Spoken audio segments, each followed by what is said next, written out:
Hello, class. Welcome in. Take your seats. Stay safe in this weather. I know it's pretty cold around the place. What? Why are you saying whoa at me? Why are you saying whoa at me? Thank you for the stream streak. Aren't you freezing? No, I'm built different. Okay. It's not professional to wear a hoodie. Okay. Okay. I am Professor CL today. Welcome in, everybody. We're going to take attendance now. When I call your name, say here. Lido. Is Lido here?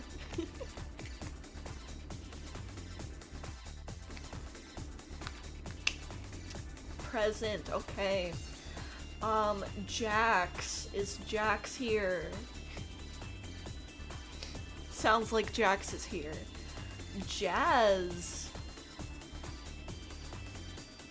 Present and accounted for.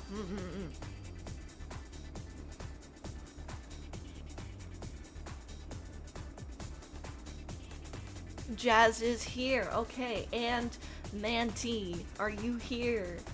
Are you present? Joyce, we're marking you tardy. No, I'm kidding. Yes, welcome back to school, everybody. But this is like the fun school. This is like the fun school where your professor is really awesome and cool. Just like me, for real, for real. Alright. Hello, everybody. Oh, Piranha.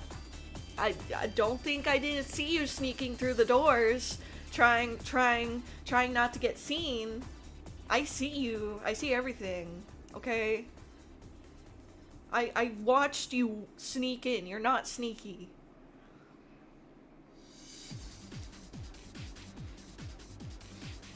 Just like in school, they had to have that inspirational quote in the beginning. Exactly. Prana sits in the back. Yeah, he sits in the far corner of the classroom, like by the window. You know the professor is cool when she has stylish sunglasses on. Yeah, exactly. I was in class before the bell rang. Exactly. Lido was here on time. What's your excuse, Piranha? Another common feature of the classroom is getting your fortune drawn at the beginning of the day. Whoa, 15 stream streak. Let's go, Joyce. My excuse, streamer bot being a pain. Okay, fair. Fair. That, you know what? You have a doctor's note, I'll let you off easy this time. Alright, everybody. This, as you can tell, is going to be a little bit of a different kind of stream today. I have lovingly dubbed it CIEL'S CLASSROOM, because I couldn't think of anything cooler.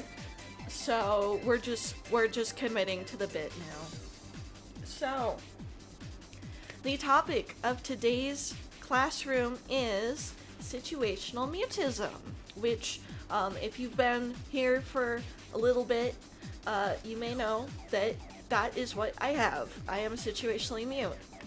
So, sorry, I'm drinking a protein shake because I'm hungry. Okay, so, I kind of planned this last minute, so it's gonna be a little bit, disjointed. A little bit all over the place. But I was kind of inspired to do this when, after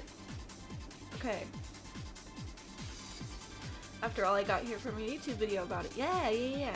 Will there be a test? Yes, there will be a test. So listen close, everybody.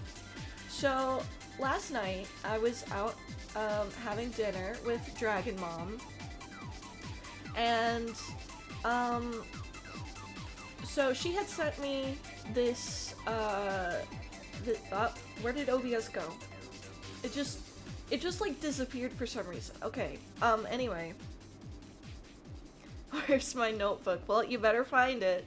So, a little bit of background. Dragon Mom sent me this article the other day that she was sent, and she wanted to know my thoughts on it. So I read the article.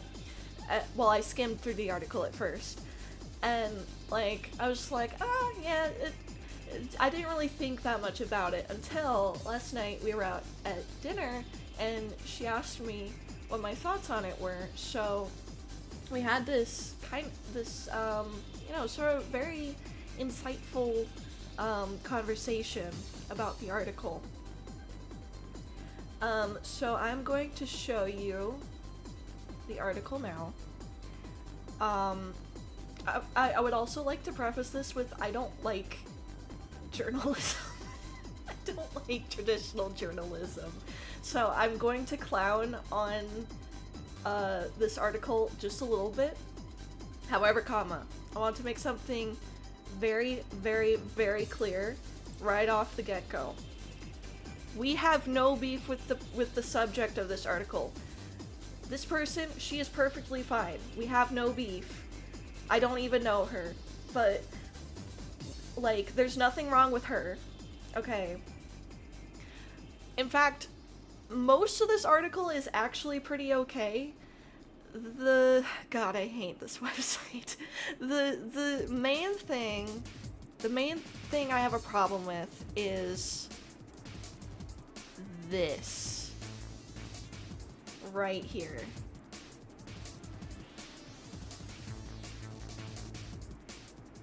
Right here. The article itself is like fine. It's literally just the title and specifically these two words. These two words. Okay?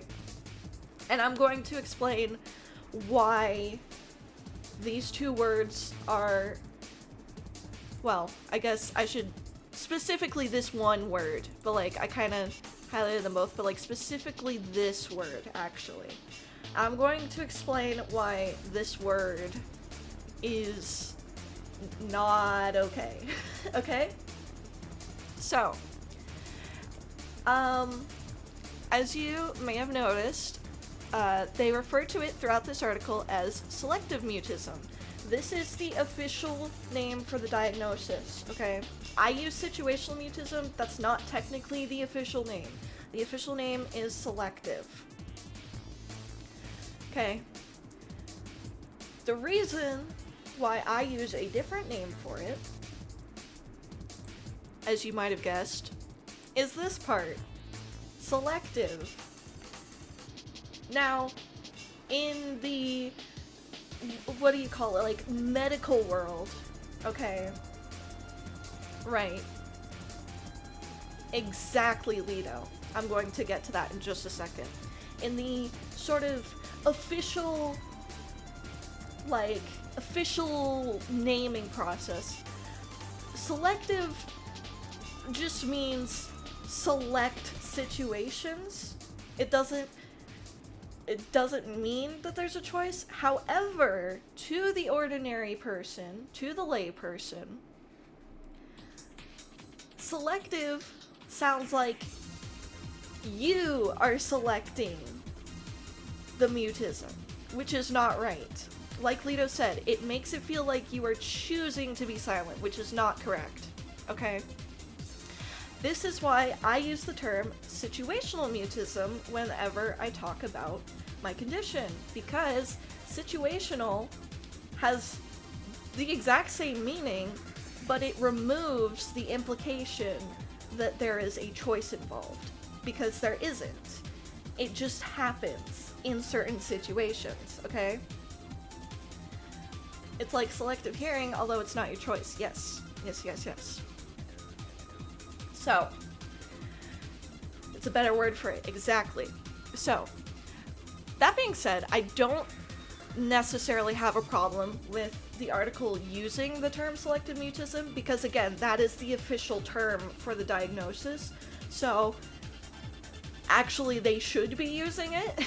Even if I personally don't like the term, that is the official term for it. What I have a problem with is then in the same article, or in the same headline, I mean, they then say she made a choice. She made a difficult choice. Which, if you're just reading the headline, if you are someone who has no idea about SM or what it is, you just click on, you just see this headline, okay, out in the wild. What this sounds like is teen who chooses not to speak suddenly decides to speak. That's what it sounds like, okay? Obviously, that is not what actually happened, but that's what it sounds like if you're just scrolling past this article and you see this, okay? Unfortunately, very common, yes. The headline is what grabs people's attention. So when you have something already so wrong in your headline, most people, when they see a headline, they don't click on the article and read it. That's just what happens. You read the headline and you move on. Okay? Designed to be wrong to get people in. This is true. However, even in this case, because SM has so little eyes on it and it's not very well known, even still now, people are gonna come in with this expectation. They've never heard of this thing before. They're gonna come in with an expectation, and they're only gonna know what they've been told in the headline. Even if they do read the article, again, the rest of this article is perfectly fine, and we will go over some parts of this article because I actually do really want to talk about her story. But even if the rest of the article is actually informative and correct and sets the story straight, people are gonna go in expecting, oh, she chose to be mute, she chose to speak, and that's just completely wrong, and then they're not going to actually absorb the information. And so they're going to come out of this with an incorrect perception of what SM is. And then they're going to go out in the world, they might encounter someone with SM, and then they're going to treat them poorly because they think they're just choosing to be mute when they're not, okay? So, I have beef with this headline, okay?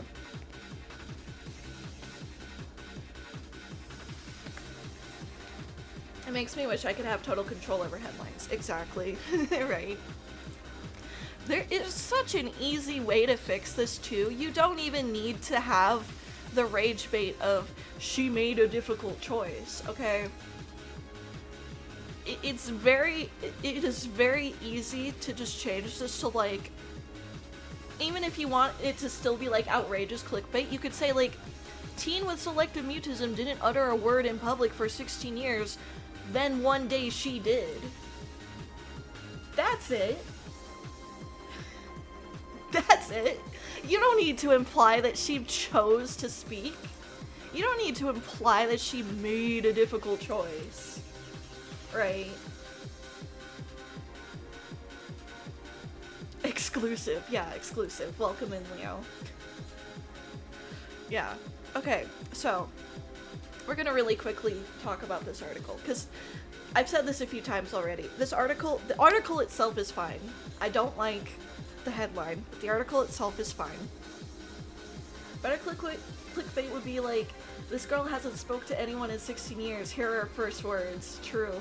Exclusive. Get it here only. Get your rage bait here. Yeah. Oh god. Y'all, don't look at the Yahoo comments on this one. There's a... Oh god. Yahoo Health has this article on their site. Don't read the comments. It's just full of trolls.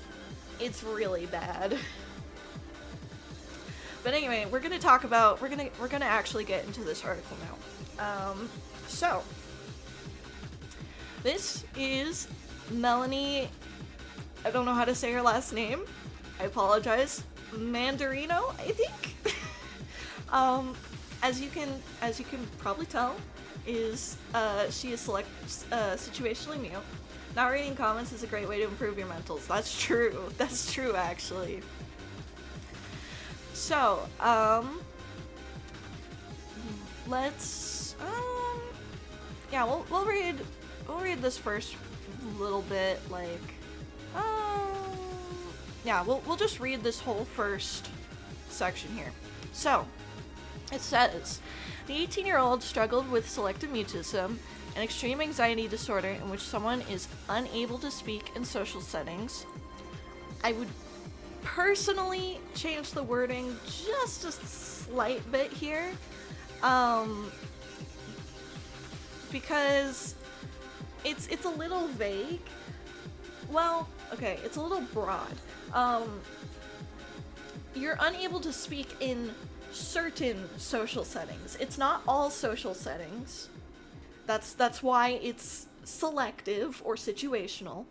It is very certain social settings and is consistent. But this wording just kind of implies that it's all social settings, which is not correct. For the better part of her life, while Mandarino is able to talk, okay, when she tried to speak up, she tells people it felt like someone was choking me. I really like this description, because it really does. It really does. Everyone feels it a slightly different way, but the main thing is, like, you're trying to say something, you're trying to get words out, but you can't. Another way I've seen it described is like, there's like something stuck in your throat, like, you know, you just can't get anything out, or you're just like frozen in place. So, I really like this description because that is how it feels like. It is very, very scary, and it is physical. Like, you were just not able to get any words out. You just shut down. She says, I really struggled to speak for the first 16 years of my life. I was able to talk a little bit at home, but at school I was a 100% mute. I couldn't, so I didn't really talk, and I had always just wanted to talk more than anything as a kid, and I didn't really understand why I couldn't talk.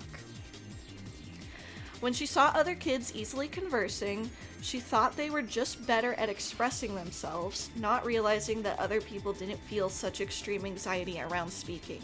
This is exactly how I felt as well.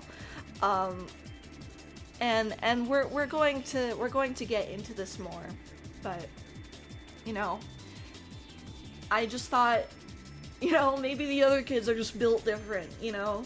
They can express themselves so easy. Why can't I? Did I miss like some how to socialize 101 class, you know? I didn't really understand that. I didn't really understand that there was like this anxiety involved, or that there wasn't anxiety involved for other people. Because it's so natural to me that I just thought, well, I guess I just don't know how to socialize. And then she says, I just didn't really understand why I couldn't talk, and so it was just really hard. It felt like I was trapped in my own body. That is exactly how I feel all the time. That was like me at school, unless it was science-based or at teachers, never with other people beyond friends, even then. I also missed the How to Socialize 101 class, though for a different reason. I guess we all kind of missed that class. Some of us might have fallen asleep in that class. I learned to socialize, but after my friends ditched me, that yanked all my skill out. Yeah, it really sucks. I felt like I had so much to say in this personality, but there were other factors that were stopping me from talking. And we're going to talk about this as well. I'm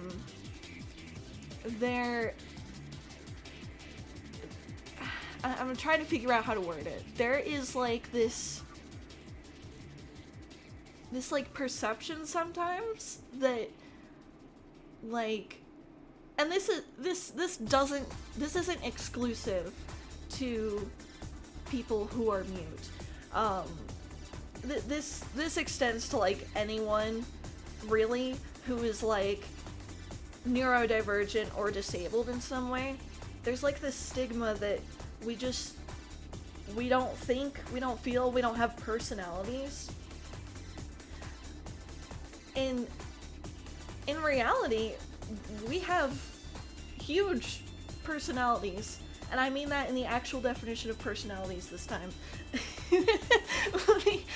we have personalities. We want to express ourselves. It's just that we're not able to. Also, hi Max. And I think I missed someone else also. Hi Welkin. We want to express ourselves. We have so much to say, but we just can't. Okay, so then this is her TikTok where she talks about it. I'm not gonna play it because it's pretty long, but I will say that I did watch the whole TikTok, which is a very extreme compliment from me because I hate TikTok, but I did watch it. People also have that with autism because autistic people express themselves and communicate differently. Exactly. I hope it didn't come in at a bad time. No, not at all. We are just going over this article to kick off our topic for today.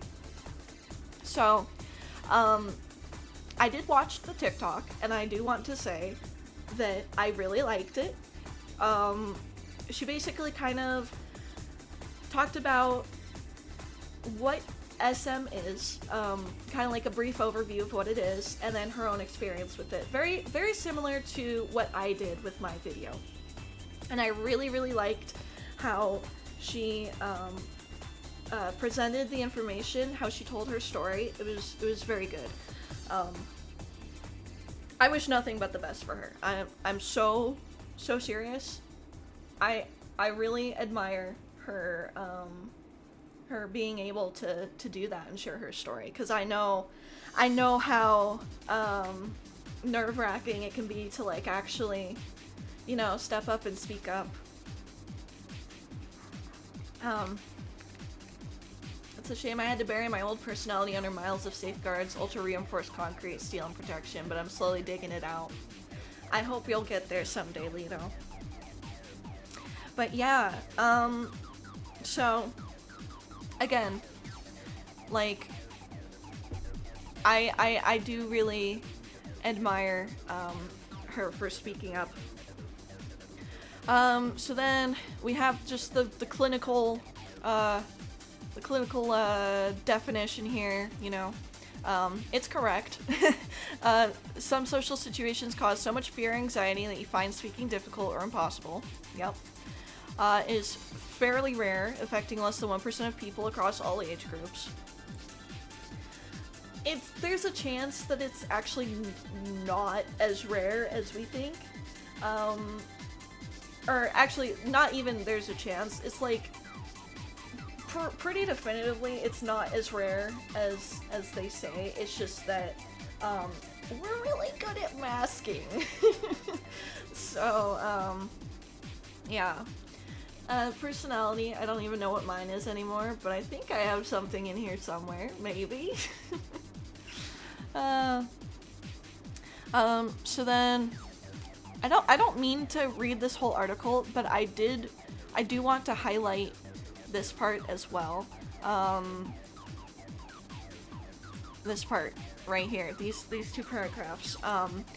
because when I read that, I was like, oh my god, that's so me.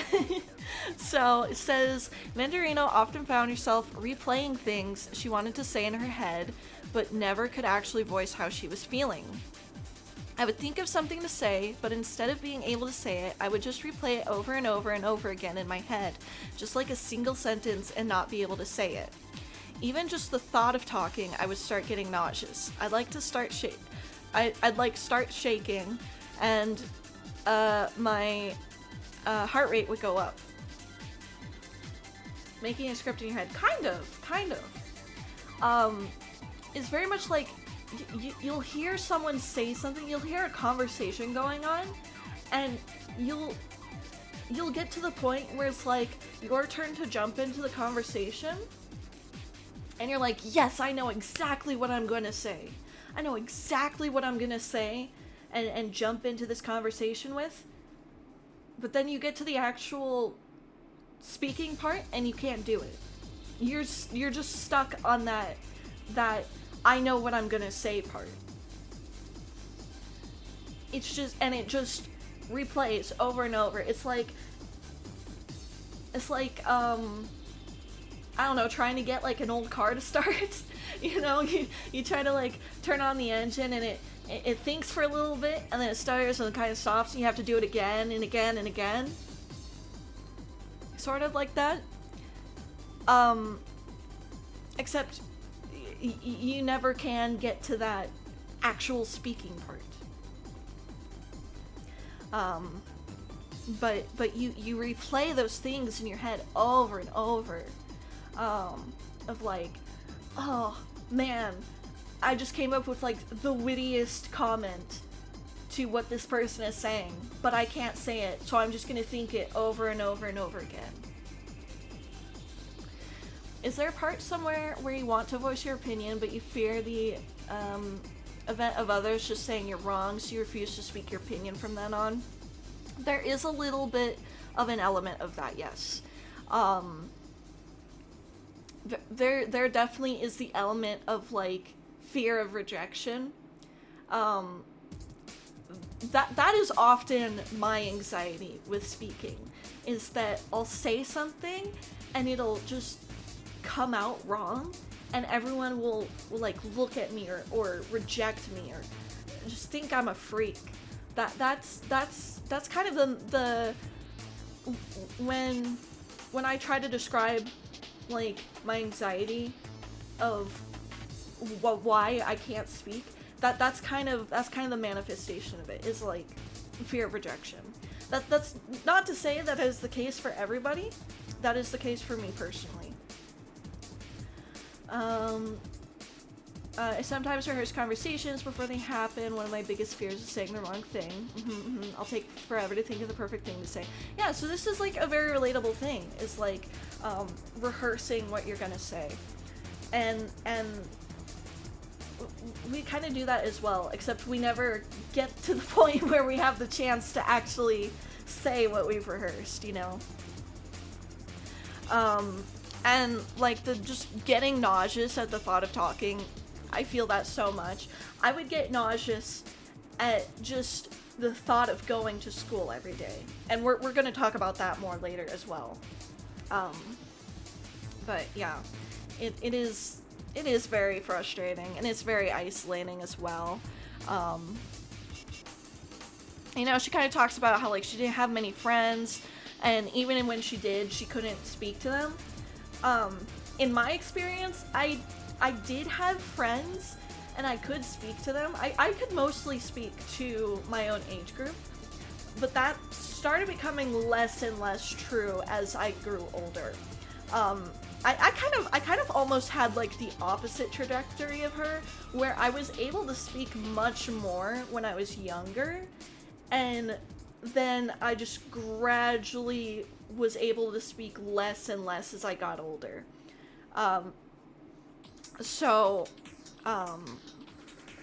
Yeah. I slowly began to get a smaller friend circle, started with 10 in elementary, then went down to 3 to 4, and now 1. Yeah, I feel that too. I used to have like a fairly decent friend circle, like, group of people that I would consider friends, even if we weren't necessarily in the same, like, friend group. But then that just started decreasing and decreasing. I didn't have any friends in high school. Like, that is like serious. I did not have any friends in high school. It was a very difficult time for me. Some days I can manage and contribute decently to conversations, but other times I get a pit in my stomach because I have nothing to say.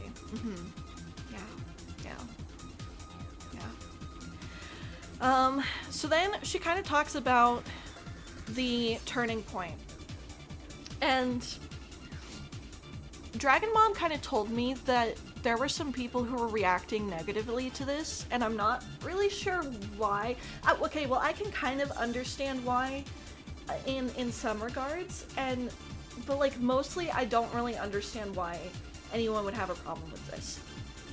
So we're gonna talk about this. When she was 16, she realized something needed to change. And people kind of like very, very like ultra compresses this part, but in her TikTok, she clarified more about this part of turning to God and asking for help. She said in her TikTok that she was very, very, very lonely. She had no one to reach out to, and she never had previously really believed in a god or anything like that. But she was so lonely and so desperate that she just kind of sent out a prayer into the air. And I deeply apologize if I'm explaining this badly. But like she just kind of said a prayer. You know, she didn't have anything to lose, basically. And so for her, she turned to faith, and that ultimately helped her in the end. That is not to say she never implied this either in her TikTok. I want to make this very clear. She never implied in her TikTok or in this interview that you know, finding God is the way to cure mutism. That's not what she said. That's not what she ever implied. It is just her personal journey. That is what helped her be able to overcome the mutism and be able to speak. It's not going to be the same for everybody. There is no one answer to curing SM or curing anything really. Mental wise, you know. There's no one answer to it. It's going to be different for everybody. What works for one person, what works for Melanie, that's great that it works for her. It's not going to work for me. Okay? And each path is unique to the individual. Exactly, Jax. Thank you so much for the lurk, Azel. Stay safe in the weather. So that's something I want to make very, very, very, very clear. She's not saying that like this is the one answer to SM. That's not what she's saying, okay? She's saying this is what personally helped her, okay? So she said, I was going to this event and I was like, if there's any hope for me, I just want to be able to say hi to one person. I showed up, someone came up to me and said hi, and I was able to say hi back, which is so little, but it was just like the first time that I was able to say something like that. And I am so happy for her, okay? Sending lots of energy and love, positive vibes for your CL Talk. Thank you so much, Azel. Have a good one. Okay? I am so happy for her, okay? That is absolutely huge, and I can absolutely relate to that. My own personal story, you guys know I moved a couple months ago, and I've been living in this new place for, since then. And I've actually been able to start saying thank you when people hold the door open for me. It sounds so little to people who like can't relate, you know? It just sounds so little, but that is like huge to us because it is, you know? Progress is progress, absolutely. It is like making even just a little more progress. Just like being able to put a foot forward and take that one step on our journey. That is huge for us, okay? So, you know, I really relate to that part, is that even though it seems so little, it's just one word, you know, that's huge to us. So, I'm really happy for her. And then it says, from there she says it wasn't easy, but she slowly started to get more comfortable with quick interactions. Even now, I still struggle a lot with selective mutism, okay? This is very important. It doesn't go away just because you're able to speak sometimes, okay? It doesn't go away just because you're able to speak at all. You are still gonna struggle with it. I still struggle with it. I stream all the time, and I'm able to talk to y'all all the time. But in real life... Let's go Ciel. Ciel is the boss. Thank you, thank you. But I want to extend this achievement to Melanie because this is an article about her. Thank you so much for the gift sub, Piranha. Yeah, you are not fully cured of SM just because you're able to speak. You are still gonna struggle with it. It just might be, it just might be, what am I trying? It's just going to be easier to manage, okay? When you're just having a really bad anxiety day, you just are able to manage that better and be able to push through it better. It doesn't mean that you suddenly have no anxiety, you suddenly are not mute anymore. It's a miracle from God. You're cured, you know. That's not what it is. But then she says, I realized I didn't have to be mute all the time. I could talk a little bit. I started saying a few words in conversations, and it built from that. So, a lot of it is just, you know, positive reinforcement for yourself. You know, recognizing that you have made just that little accomplishment, and then, you know, reinforcing within yourself that, yeah, I'm able to do these things. I don't have to be mute. I don't have to let this hold me back. That doesn't mean you're gonna be able to suddenly have full-on conversations with strangers, you know, just chatting up strangers at the bar or whatever. But that is an important step. That is another important step towards being able to work through the anxiety and just continuing to go on this journey. You can get better at managing it with progress and experience, learning how to deal with it better, even though it is still there and still causing issues. Yes, exactly. Also, hi Liam, sorry. Yeah, it is very, very baby steps. It is very much baby steps, but you have to take those baby steps to eventually, you know, I don't know, climb the mountain, you know. Let's compare it to climbing a mountain. You know, other people, you know, you might be trying to climb a mountain and your buddy over here is this, you know, 40 years of experience expert mountain climber, and he's able to scale the mountain in like an hour. But for you, you've never climbed a mountain before. My mountain is an 89.999 degree incline, exactly. It's this, they're just dropping you off at Mount Everest. You never climbed a mountain before. So you start taking really, really small, really safe baby steps.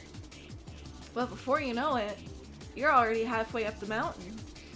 Even if it took way longer than your 40 years experienced buddy who climbed it in an hour. It might have taken you like 3 days, but you got there, and you can only go up from there, you know? That's how I would describe it. It's technically possible, but it's almost 90. One foot in front of the other, absolutely. Talking online is way easier, more comfortable compared with talking in person. Oh, for sure, for sure. So I always admire people who are able to talk in real life. I'm like, God, I wish that were me. And then from there, she was able to make friends. And so now, I didn't realize how far down the article this was, but this is like the, oh God, this is like the main point I wanted to talk about. She made a TikTok, and I did mention the TikTok earlier. It's up here. It's blocked because I have cookies blocked, but or trackers blocked or something. I don't know. But I did mention her TikTok, so I wanted to say this because I'm really excited about this fact. She made a TikTok about she made a TikTok about her story. And one of the big points that she brought up in her TikTok was that she wanted to make it to spread awareness. She wanted to be that person that she would have loved to see when she was, you know, like a preteen, you know, struggling with that. And I absolutely respect her for that. And that is exactly why I do what I do. I want to be, you know, that person spreading awareness. I'm talking about it that I really needed to see when I was that age, when I was 12. Even when I was her age, she's 18, I'm 21. Even just a few years ago, I would have loved, you know, for there to be more people talking about it, more resources. But the only thing you can do, you can't turn back time, so the only thing you can do is be the change you want to see in the world, you know? So her TikTok got 5 million views, over 5 million views. And she's received messages, a lot of messages from other people. And I'm so happy for this. Because we need more Melanies in the world, okay? We need stuff like this because we're still at the beginning stages of spreading awareness. They better have been nice messages for real. Oh, for sure. I mean, 5 million views, I'm sure there were probably some haters. But I think in this instance, it was mainly a lot of support, or at least I would hope so. But we're still at the spreading awareness stage, okay? You know, compared to like autism is extremely well known, so. Like, you know, the fight for autism is, you know, getting more resources, getting more research into, like, you know, better ways to assist autistic people. That was also a very long journey, you know. Like 20 years ago, you know, just about 25 years ago, autism was in the same place that SM is in right now. Being aware of the problem is the most crucial step. Exactly. And unfortunately right now, not enough people are aware of the problem. And so we're still at that stage where we have to just, the first thing we have to do is tell people that there is a problem. That, and I don't necessarily like describing SM as a like problem in the traditional sense, but you know, it kind of is at the same time. It's something that a lot of people struggle with, but not enough people know about. How can we expect to get funding and research and resources when no one even knows what we're going through? Okay? So this is huge. This is absolutely huge, and I hope this becomes a trend. I hope this I hope we see more of these viral messages. Even on TikTok. You know, I said earlier I don't like TikTok personally, but you know, you have to acknowledge TikTok is like, I think probably at this point the most widely used platform in the world. So that's huge. Reaching 5 million people on a platform that most people use in their day-to-day lives, that's huge. So I really hope this we see more attention like this. People with SM still need support, and for people to be aware they have it and what can help make things easier and better for them to deal with it. Absolutely. So this is that's why I wanted to talk about this article mainly, is I just wanted to highlight this. I wanted to highlight her story, because there are so few people, you know. I did say earlier it's more common than people realize, but even then, you know, there aren't that many, you know, content creators who are situationally mute compared to autistic creators, you know, ADHD creators, just generally neurodivergent creators, stuff like that. In comparison, the amount of creators with SM, and especially creators with any sort of reach, which I'm not going to claim that I have any sort of reach because I don't, but, you know, the amount of SM creators with even an audience, I guess I'll say, is such a tiny fraction in comparison. So it's easy to forget sometimes that there are people out there. You know, I'm not the only person with SM on the internet, obviously. There are tons and tons of people, but you have to look for them. They're oftentimes not going to get, they're oftentimes not going to get recommended to you, I guess I'll say. So, you know, obviously content creation isn't everyone's you know, journey, everyone's cup of tea, whatever. But I really do encourage anyone, not even if you just have SM, anyone with you know, any sort of struggles, especially, you know, sort of invisible struggles, invisible disabilities, stuff like that.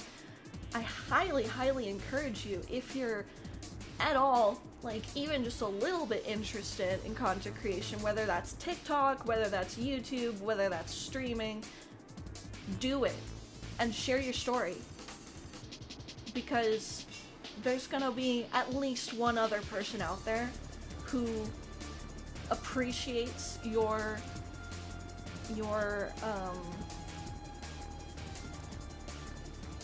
what am I trying to say?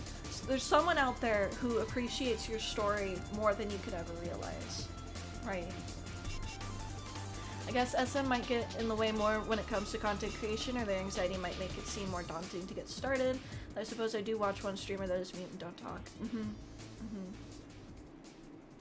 So, I know it can be especially daunting when you can't even talk, but you know, it's baby steps. It's baby steps, and I really do encourage people to just try to spread the word in your own way. You know, I don't talk about my SM super frequently on my channel, but I do try to make it clear that it is a part of me. I'm certainly not trying to hide it, you know, but, and I do sometimes worry that because I am able to talk on stream, that people are gonna take me less seriously. It's like, okay, well, you say you're mute, but you're literally talking in stream. It's like, yeah, because you are purposely choosing not to understand what I'm going through, right? No matter how much I try to educate you, you know. So, anyways, yeah, spreading the word is absolutely the first step in getting any change done. They actually have another article here too about another woman with SM. We're not gonna read it, because it is not that her story isn't important, but the article mostly just covers the exact same things that it covers here. They lack reading comprehension skills. I swear it's a problem. Oh, absolutely, absolutely. So, I have to get some work done, but thank you for the CL. You're awesome, and so are you, chat. All of you are awesome. Thank you so much, Max. Thank you for stopping by, and I hope the work goes smoothly. Alright, chat. This is the point where we're gonna make a small pivot. Hold on. Give me a second. I have a presentation prepared. Okay? So, we went over the article, and I did go over a lot of things already, but I want to go in even more depth with y'all, okay? You know, we were just barely scratching the surface with that article, okay? Now, we're diving down deep into the iceberg, okay? Oh no, pop quiz. No, there's no quiz today. Okay, there's no quiz today. Alright, so BRB, no worries. We'll sit here on this screen for a minute while I finish my protein shake. It's pretty yummy. It is coffee flavored. It's got caffeine in it. But it's like 1 cup of coffee's worth of caffeine. It's pretty good. It's pretty good. I like it.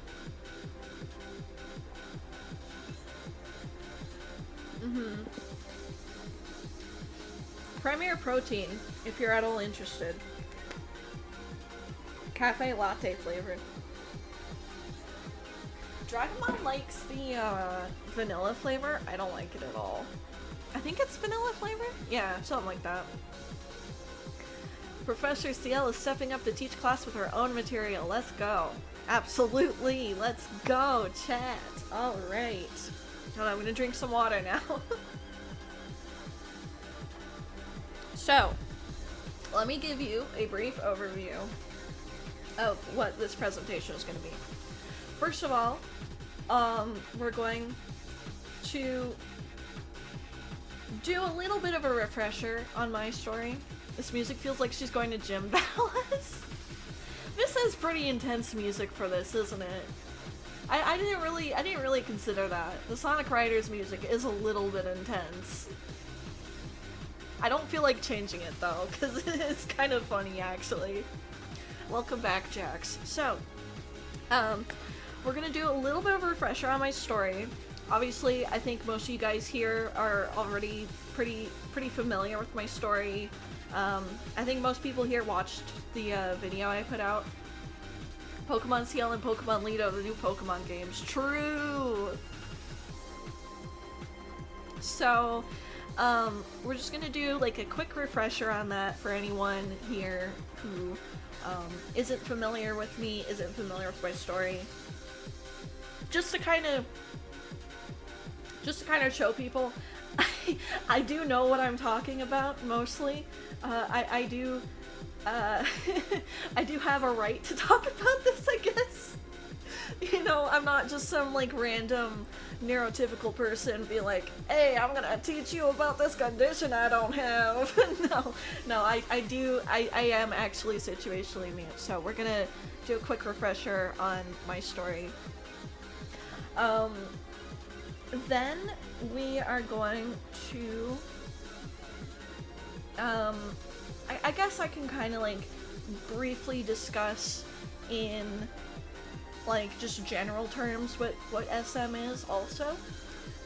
Actually, I might do that first before we get into my story and stuff.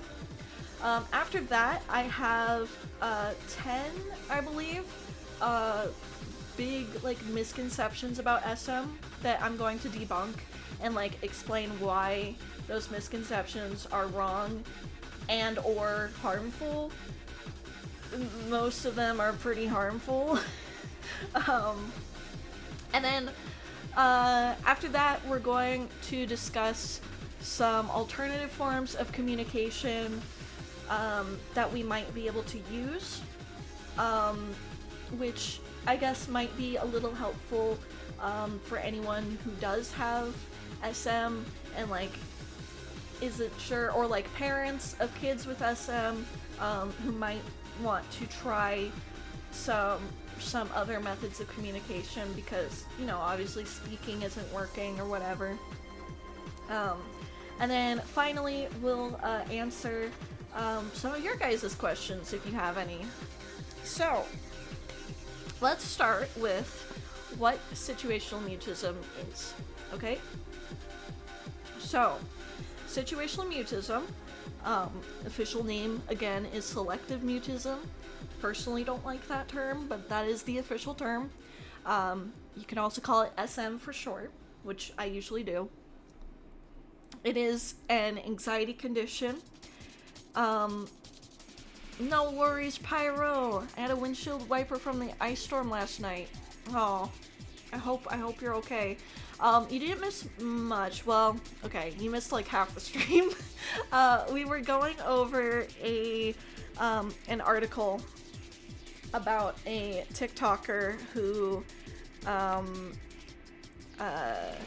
has SM and kind of discussing her story and also my beef with people for making an outrageous headline, but that's typical.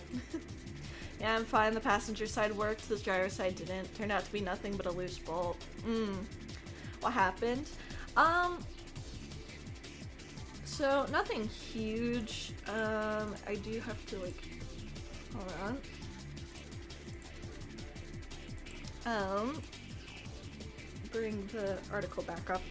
So we were just kind of discussing this article, and the article itself is perfectly fine for the most part.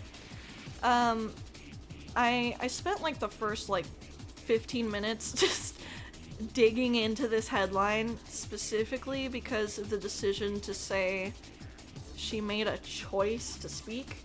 Expecting something from a journalist is your first mistake. This is true. This is true.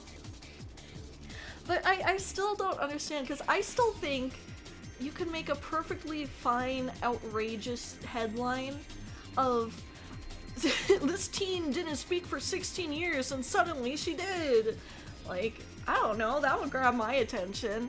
But like, the word choice of she made a difficult choice just further perpetuates the misconception that you choose to be mute, which is not true at all, and it's very, very harmful. And so I know the whole point of journalism is to make these outrageous headlines so people will click it, but I really don't respect anyone who makes a headline that just perpetuates such a harmful misconception that already exists so frequently and hurts us every day, because it's the biggest misconception about this condition, and just feeding into that misconception. I don't this is why I don't respect journalists. Never said a word at all, or just in public? In public, as you can see here. Yeah, so we just kind of briefly, not very briefly, it's been an hour, we went over her article, and to be absolutely clear, Melanie, the person here with SM, has done absolutely nothing wrong, okay? It is very much the fault of whoever signed off on this headline. I got some beef with whoever okayed this headline, okay? But yeah, the article itself, the actual content of the article is fine. So we just kind of went over her story. I kind of talked about how I was actually very happy that we even got an article at all, because she made a TikTok about her story and it got 5 million views. It's not something to shame or embarrass her, is it? No, not at all. It is just highlighting her story, and because she made a TikTok about it and it went viral, which I did say I was very happy about, because we absolutely need eyes on this. Yeah, really the only thing I have wrong with this article is the headline. Do better, people. They're never going to, but do better. So yeah. Now let's go back to where we're at. Hello, Rosie! No worries. The headline is the issue, the article itself is mostly fine. Yes. The headline is the biggest issue. The article itself is perfectly fine. Well, not perfectly fine, but it is for the most part, it's not offensive, okay? The article itself is not offensively bad. There are a couple things I would have liked to have had clarified and maybe rewritten slightly, but otherwise it's a fine article. It's just the headline. But hello, Rosie, welcome in, take a seat, get cozy. So we're going to very quickly discuss what in the world is situational mutism, okay? Selective mutism, that's the official term. I hate it, but it's the official term. Is an anxiety condition in which you can speak sometimes, but you can't speak other times. That is the very, very most basic definition, okay? Now we're gonna get a little more specific, okay? It is a condition in which, you know, you might, and I do have to clarify, this is different for everybody. So my personal experience is not going to be the same as someone else's experience, okay? But as an example, you might be able to speak at home, but you can't speak at school. Or you might be able to speak at school, but you can't speak at home to your parents. Some people with SM can't speak at all to anybody. Some people with SM can speak to most people except like a certain a certain group of people. Maybe they can't speak to the elderly, or maybe they can't speak to teachers, but they can speak to everyone else. It is a very broad spectrum, and it affects everyone very differently. But the main thing is that it is driven by anxiety. It is when your anxiety just becomes so overwhelming that, you know, you talk about the, like, fight or flight response. For people in SM, there's kind of like a special third response, and it's a freeze response. We just completely shut down. You know, we might be behaving just fine up until we're spoken to and expected to speak and return, expected to respond, and we just freeze. We just shut down. We freeze. We can't get any words out.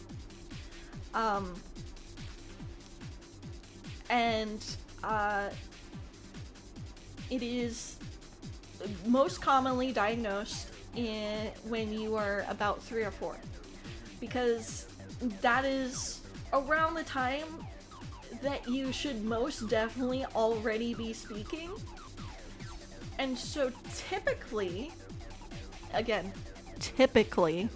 we're gonna get to that. Typically,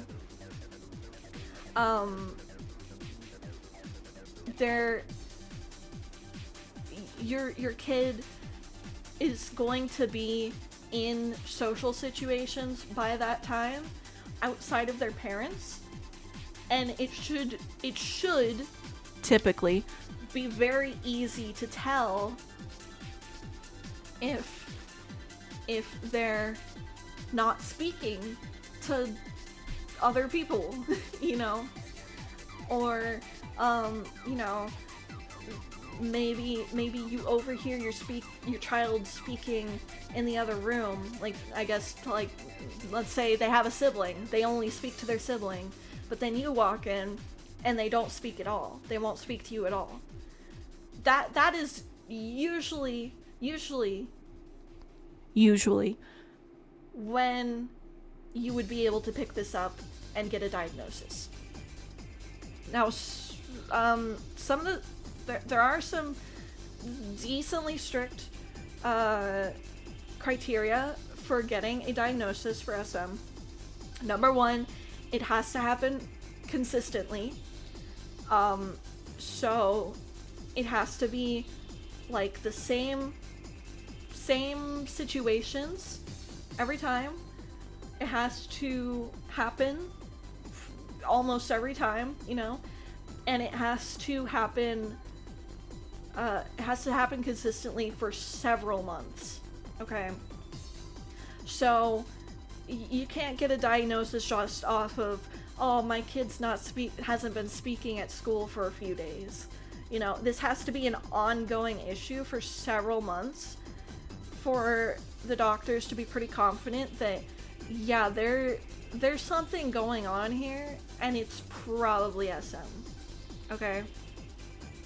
I freeze during a stressful situation sucks. Oh, absolutely. So, that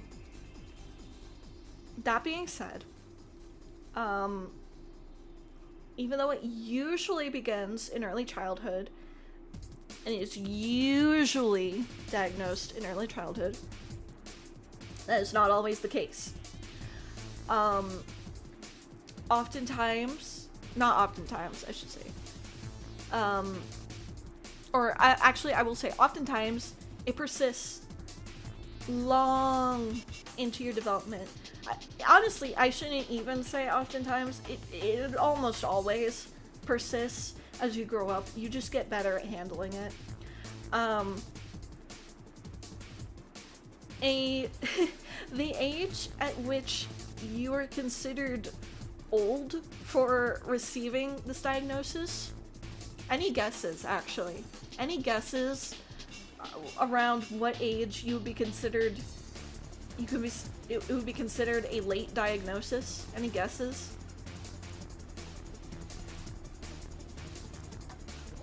10, that's a good guess.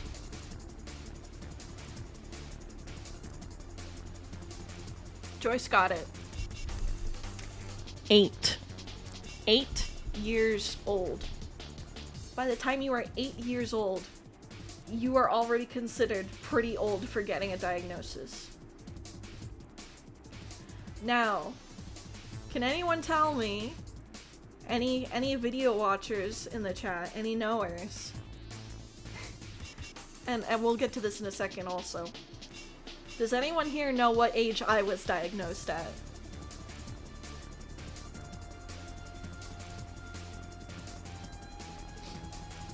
Any knowers?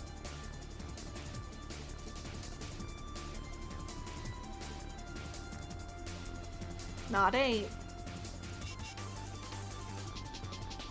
Not quite my teens. Thank you so much for Sever Lesbian for following me. What a celebrity. 12. Jax got it. I was 12 years old when I was diagnosed. 12. Yeah. 12. Right. I was just about to enter my teens when I was diagnosed with SM. Now, why is this a problem? Because there are no resources for teens with SM! Okay, well that's a little bit of an exaggeration. But at the time, there were no resources! Yay! I love going into my teens with no resources about a diagnosis I've never heard of. I love being depressed about a diagnosis I've never heard of because I think I'm a freak and I'm going to... I'm gonna die alone or whatever. I don't know. Yay! Woo! We love that. No, we don't. So... at the time I was diagnosed, there were very little, if any, resources. To put this into perspective, the tactics that doctors were recommending at the time to parents for dealing with kids with SM is tricking them into speaking. Because the assumption is that your child is 3 or 4 years old and it would be really easy to trick them into speaking. But guess what? That doesn't work when you're 12 years old. That doesn't work when you're 12 years old and you know exactly what your parents are trying on you. Okay? I am a smart kid, but I guarantee you, even if you had a 12-year-old who wasn't, you know, the brightest bulb in the box, it's not gonna work. It's not gonna work on a 12-year-old, okay? It's not even probably gonna work on an 8-year-old. There was one specialist for 8-year-olds in Denver. Now, as a reminder to everybody, I grew up in Wyoming, which is not Denver, Colorado.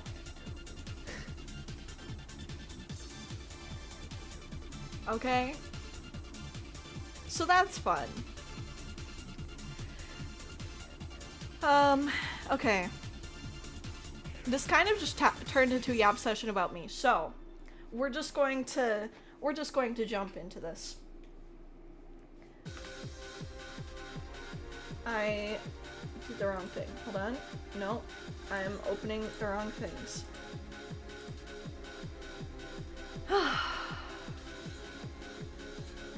Okay. Gotta teleport to Denver, right? Hello, class. I'm Professor CL, and I'm going to tell you why I'm qualified to talk about this subject. I was diagnosed with SM 9 years ago. I'm 21. So, 9 years ago was when I was 12, I think. Yeah. You look too cool to be a professor? Thanks. I get that a lot. I wish CL was my professor. Joys of not living in the US and having no idea how far apart those places are. Denver? Let's see. From where I used to live to Denver, it was probably an 8-hour drive. That's just to get to Denver. That's not even counting going back. Maybe a Pokemon professor. Oh yeah, okay. Let's continue. let's continue my qualifications here. Number 2, I took my meds today. Number 3, I am unemployed, so I have nothing better to do than talk about this. Number 4, I threw this presentation together after dinner last night. And now, the most important thing, let me stress this so much. I am not an expert.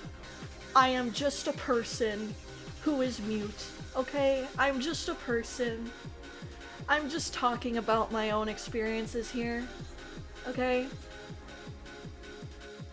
So, please don't take this as, like, medical advice or anything, right? I'm not a doctor. I'm not a therapist. I'm not a psychologist. I'm just a guy. Okay? No Dr. CL yet, no.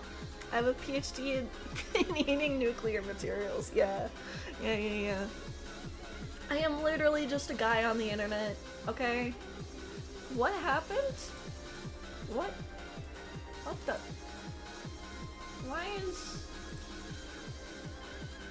Why is my Twitch preview on the starting soon screen? What happened? Okay, well, anyway. So, yeah, okay. So, I'm a professional dumbass. True to me. Sorry, I'm not calling you a dumbass. Okay. I'm just a guy on the internet. Guy CL confirmed. Everyone online is a guy confirmed. Exactly. CL is a PhD. Pretty hip dragon. Hey, let's go. Okay. I need another drink of water. It's hot in here. I don't know why. Alright. So, if anyone's here who doesn't know who I am for whatever reason, hi. I'm CL. I'm situationally mute. I was diagnosed when I was 12. I can speak online for the most part, as you can see here.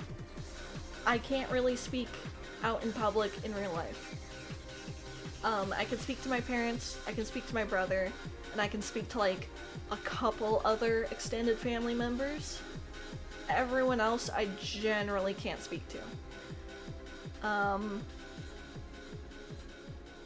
I take medication. I take anxiety medication. I don't go to therapy anymore. But I have gone to therapy a few times throughout my teen years. Twice when I was like a young teenager, but those didn't really help me. I went to occupational therapy when I was 17, I think I started going when I was 17 to occupational therapy. I did that for about I think a couple years. I think it was about a couple years by then. That helped me a lot. Personally, again, I'm not speaking for everyone who has SM. I'm speaking for me personally. Occupational therapy helped a lot. I learned a lot of good techniques for managing my anxiety. I've never had a job in my life. It turns out it's really hard to get a job in the year 2026 with no college degree and a disability. Who knew? I dropped out of high school when I was 17. I got my GED when I was 19. I passed with flying colors. Thanks for asking. So much fraudulent job openings. God, I know. It's rough. Nice job, CL. Thank you. Also, health problems. Employers hate that crap. Oh, for sure, for sure. For sure, for sure. And I live with my mother, who is a very wonderful person. A very wonderful dragon. We love Dragon Mom here. She has been my ride or die ever since I got diagnosed. So, let's give a round of applause to Dragon Mom. She's in the other room, she's not listening, but let's give a round of applause to Dragon Mom for fighting so hard for me all these years. Big round of applause to her. I have a whopping 20% employment because I'm so dysfunctional I can't handle much more. Oh, I know. It really sucks. Let's go, Dragon Mom. Yes! So yeah, that's who I am. Hi. I think we're about ready now to get into the next section. And I have lovingly dubbed this Mute Mythbusters, because I thought it was kind of cute. Please don't be a test. No, it's not a test. It's not a test yet. It's not a test.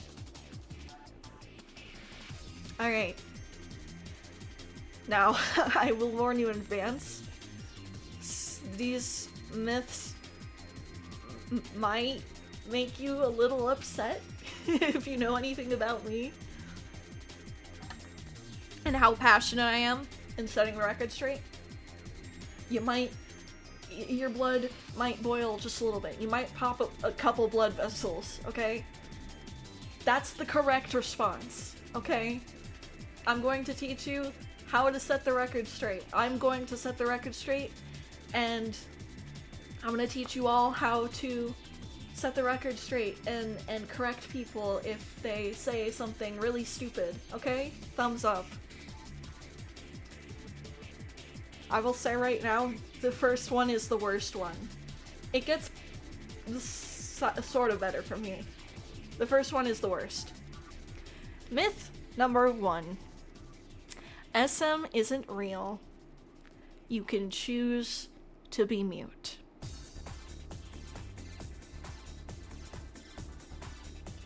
I would hope that I wouldn't have to explain why this is absolutely ridiculous, but unfortunately, I do. So, let's go over the first part. SM isn't real. Yes, it is. It is literally in the DSM. The DSM. It was first officially recognized in the, I want to say 1980s. Probably, I think like the late 1980s. Under the name, unfortunately, elective mutism. That recent, yes. It is a very recent diagnosis. However, it has been around for like 40 years now.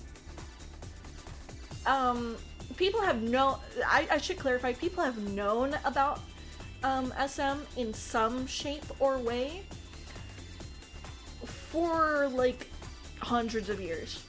It just never had a proper name, and it wasn't officially recognized in the DSM until the 1980s or 90s. I think it was the 80s. Elective makes it seem like it's a choice. F that. Exactly. We're going to get into that. So, they've tried to come up with a name.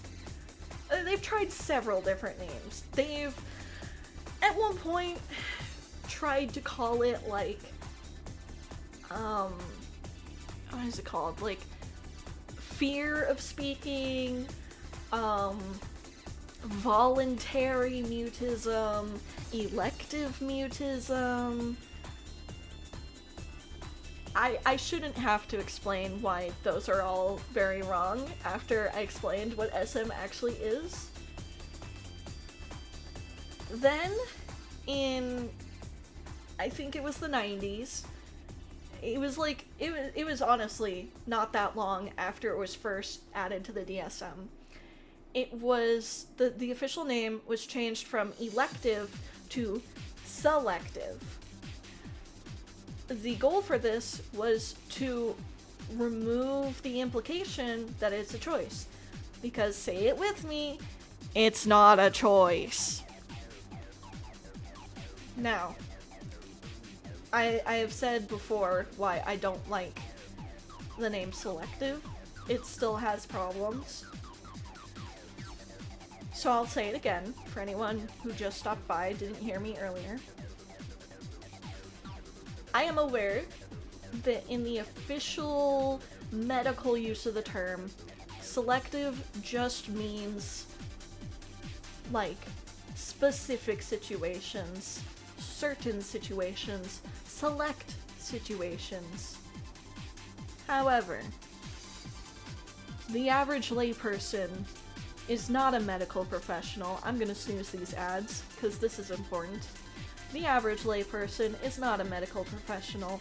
They see the word selective, they think we are the ones selecting the mutism.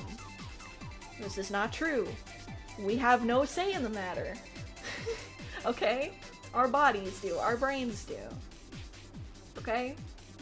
We don't have a choice. We are not making the conscious choice to not speak. Because quite frankly, that's ridiculous. Why would we choose to not speak and suffer so much? There's the mental wheel that decides if you get to speak or not. So true. So true. It's like the lay definition and the scientific definition of theory being completely different. Exactly. So, yeah, selective unfortunately still implies that there's a choice to the average layperson, which there is no choice. This is why I and a lot of other people with SM, not everybody, some people still use selective mutism, that's perfectly fine. It's your condition, call it whatever you want, you know? But I, personally, prefer the term situational mutism, and that's why I always refer to it whenever I can as situational mutism when I'm talking about my own experience and sort of the condition as a whole. Situational means basically the same thing as selective, and there's no implication that there's a choice. We are mute in certain situations. Hey, there we go. We don't get a choice, okay? You can't choose. Well, I mean, you can choose not to speak, okay? Everyone can choose not to speak, okay? But we don't choose to be mute just because we don't want to talk to people. We don't choose to be mute at all. In fact, most of us would very much like to be able to speak. We are simply physically incapable of speaking in certain situations. It is purely driven by our anxiety. Our anxiety is just so overwhelming that we shut down and we are not able to speak. Okay. So, I think we can safely say... Oh, hold on. I pressed the wrong button again. I think we can safely say... Myth busted! Woo! Yay! That's our first one. Okay, chat, ready? Are we ready? Next myth. Myth number 2. This is another very common one. And this one is not as intentional. This one I see a lot. I don't think this one is most times intentionally, like, they're not intentionally misrepresenting you. They're not intentionally accusing you of anything. This is just like what most people think of first, okay?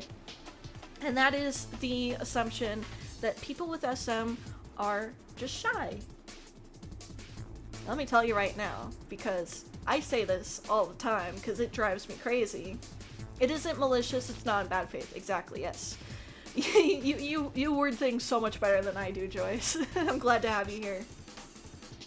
You can be shy and have SM, but they aren't exclusive. Absolutely. Absolutely. I say this all the time because I hear this all the time. So let me set the record straight. I am not shy. I am extremely not shy. Okay? I am just simply incapable of speaking to people. That does not mean I'm shy. I am introverted, yes. I prefer to spend time alone. Okay? However, I'm not shy. I don't hide behind Dragon Mom when we go out in public or anything. I'm just mute, okay? Okay, that's it. That's it. Like Rosie said, you can be shy. You absolutely can have SM and be shy. However, that does not mean everyone with SM is shy. And I do personally get very offended when people call me shy. Obviously, I know that people aren't intentionally being, you know, malicious or anything when they say I'm shy. I know most people are like, have good intentions when they say that. But I do always feel the need to correct the record. I'm not shy, okay? I'm shy until I'm not. Honestly, that's so fair. That's so fair, Kaiju. So, this one is Myth Busted. Let's go. Oh no, we got an ad break. Or maybe not? I don't know what Twitch is doing. I hope we don't have an ad break. Sometimes Ciel is mute and seems shy until she isn't, then she's very clearly not shy. Yeah. Yeah. I mean, I can see why I give shy vibes, because I just hang out in the back. I'm just kind of like nod to people. But I'm not shy. I just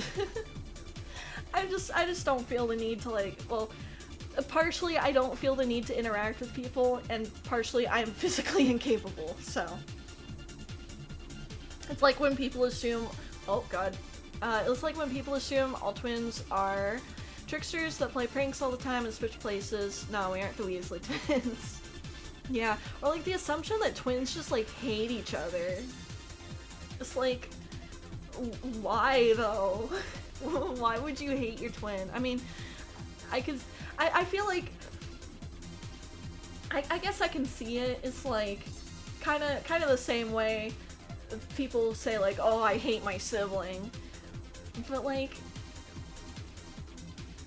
it's such a common trope to have like the good twin and the evil twin, and it's like, all of the twins I have known in my life are just really chill people.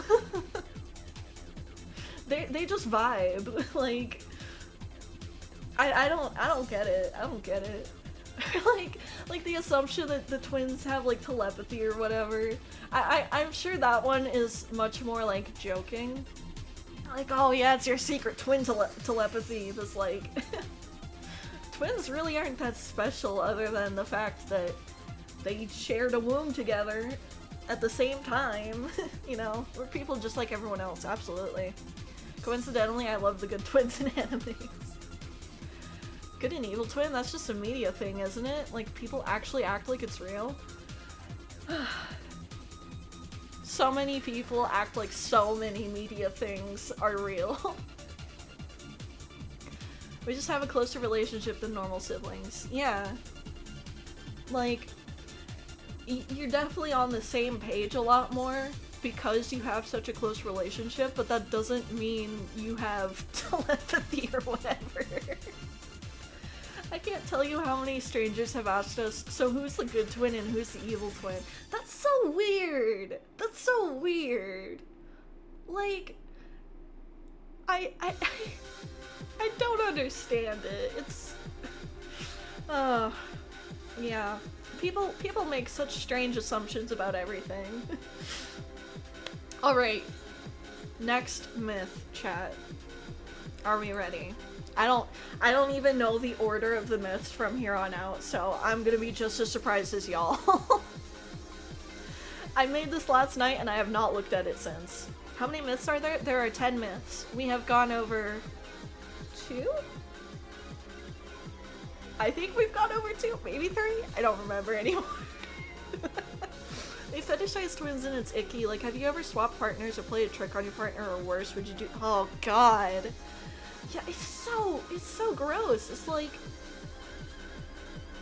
why would you ever ask people that? It's like if you ask just 2, like, I don't know, quote unquote regular siblings that like aren't twins, non-twin siblings, asking that. It's like, what? Like, why would you ever do that? That's just, like, playing a prank on your partner, that's just cruel, I feel like. Or, like, implying that your partner can't tell the difference between you or your twin. If that's the case, you gotta dump your partner. Like, oh my god, you know what I've heard a lot? Is, like, people not believing people are twins because they don't, like, quote-unquote look alike enough or whatever. It's like, buddy, I hate to tell you, but non-identical twins exist. Why would anyone think those are good questions to ask? I don't know. It's like they see twins as something exotic and they're like curious about it, and then they don't, like, I can understand the curiosity of around twins, because it's not something you see every day, but like some people just see twins as like some exotic thing. It's so weird. It's like, hello? CL spitting facts like fire today. Thank you. I flipped my hair at that. Thank you. I get that a lot. Hi, baby. Welcome in. Don't worry about it.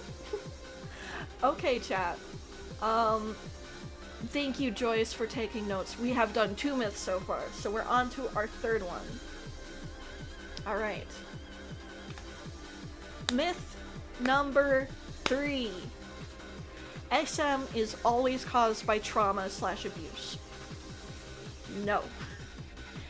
It is a common, I'm trying to figure out the best way to word this. It is a common response. What's SM? Situational mutism. So you can speak sometimes, but not other times. Trauma and abuse are, unfortunately, or I should say, SM is unfortunately kind of a common response to trauma and abuse. However, that is not always the case. You can develop SM just completely separately. You don't have to be abused to develop SM. It doesn't have to be a traumatic event. However, it is pretty common. I know of this one guy who developed SM when he was 4 after a really bad car crash, for instance. Trauma and abuse can cause SM, but it isn't the only way it occurs. Yes, correct. Me personally, I do think trauma was a factor in me developing SM, and especially in the SM getting worse over the years. But there are a lot of factors, and the fact of the matter is there is no one single cause of SM, at least that we know of at this point. We don't really know what specifically causes SM, okay?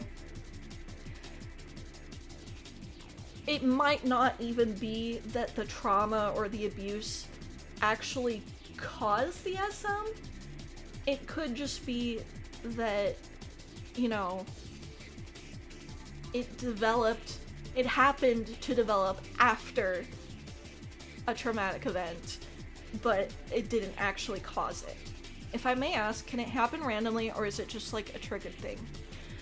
So that's the thing. It's kind of hard to explain.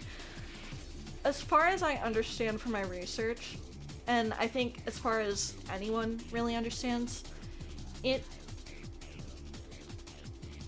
don't think it's something you're necessarily born with, but it does develop gradually, most times.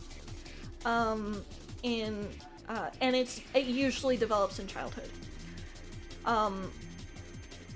Being 8 was old for the diagnosis, yes.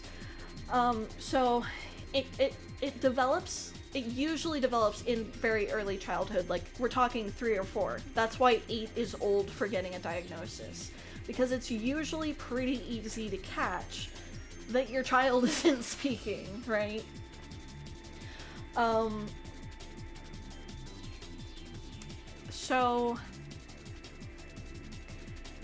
But it is usually a very, very gradual thing.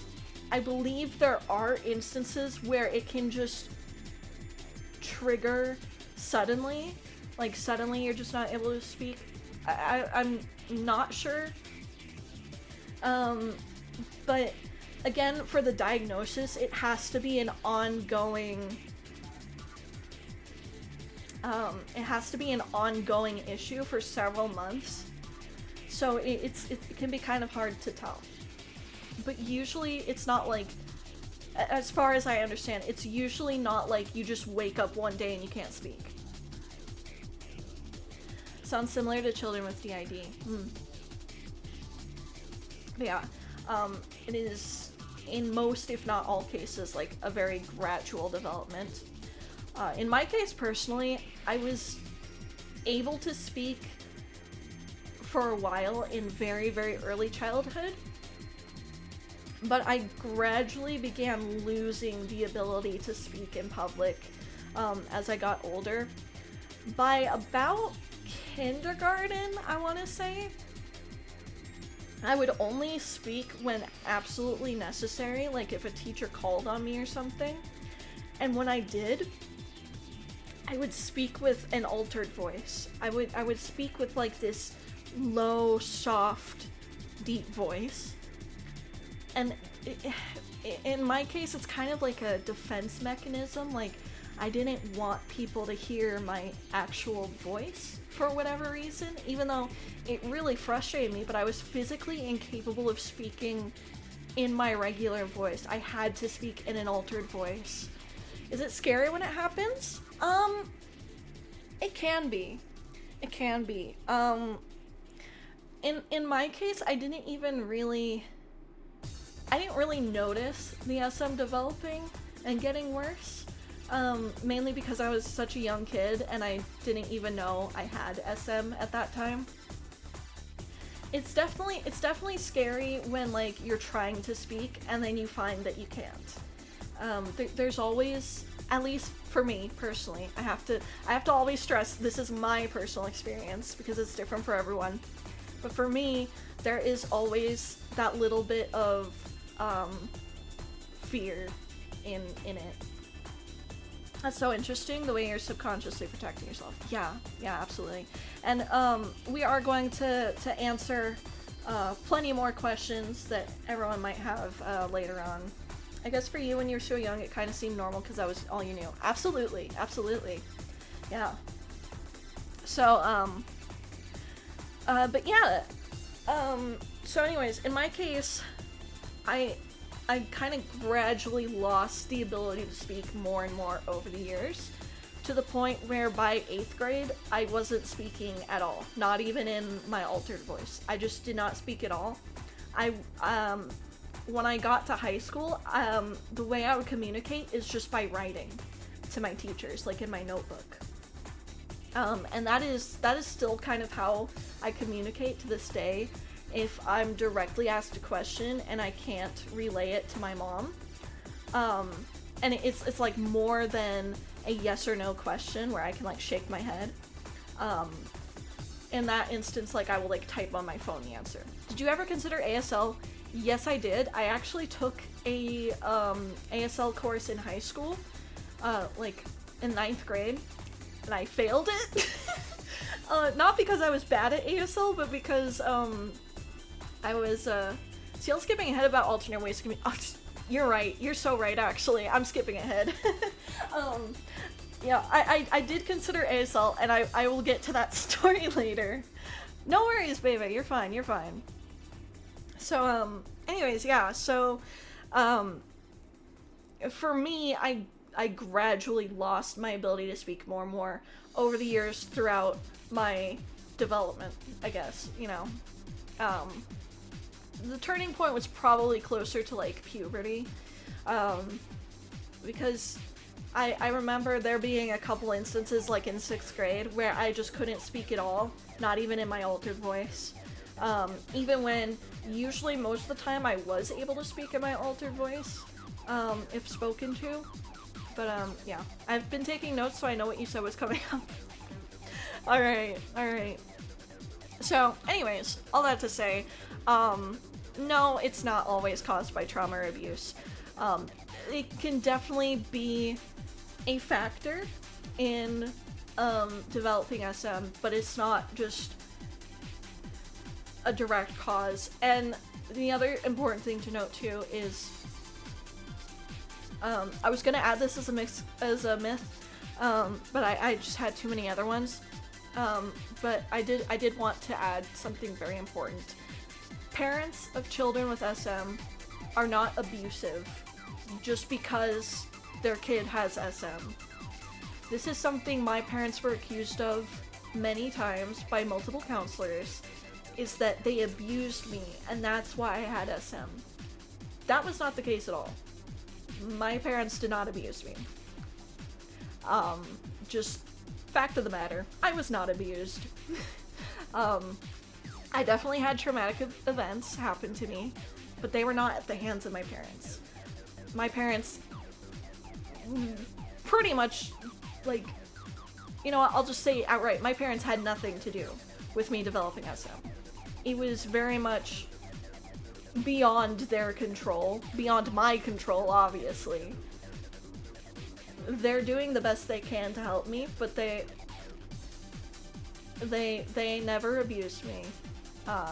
And that was unfortunately a very frustrating accusation. We got a lot. But yeah, I wanted to get that out there, because that also tends to be kind of a common misconception, is that the parents are abusing their child in some way, and that's why the child has SM. That is not always the case. It can definitely happen. You know, I'm not gonna say every single parent of a kid with SM is not abusive. I don't know every single parent of every person with SM. I don't know their lives. I don't, you know, I can't say that outright. But in most cases, it is extremely harmful to assume that a parent is being abusive just because their kid has SM. I don't want to skip ahead unless you covered it, but this is entirely different from selective. Selective is the official term. So they're the same thing, just different names. I prefer the term situational because selective kind of implies there's a choice to the layperson. Because as I covered earlier, the layperson is not a medical professional. They're not going to understand that it's being used purely in the sense of, like, certain situations, specific situations, select situations. To the layperson, it just sounds like we're the ones selecting.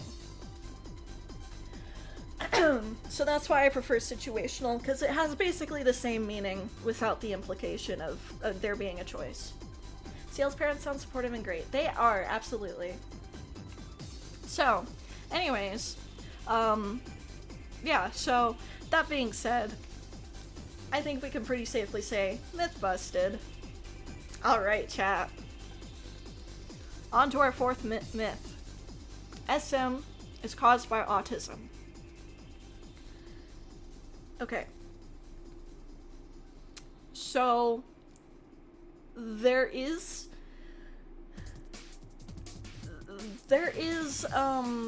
a correlation between SM and autism.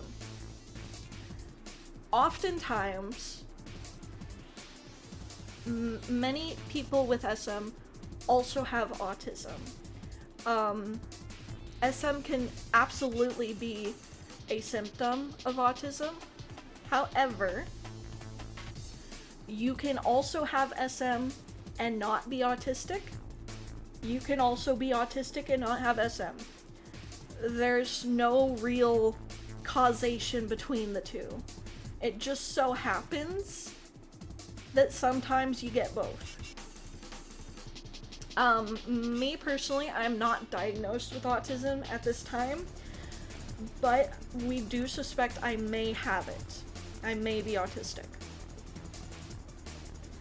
That being said, at this point, I am only officially diagnosed with SM. I am actually pretty funny sort of side note. I am actually getting an evaluation pretty soon, mainly for ADHD, but we might find out if I have autism or not. So we don't know for absolute certain at this point if I am autistic or not. But I do have a lot of, I guess, like, symptoms of autism.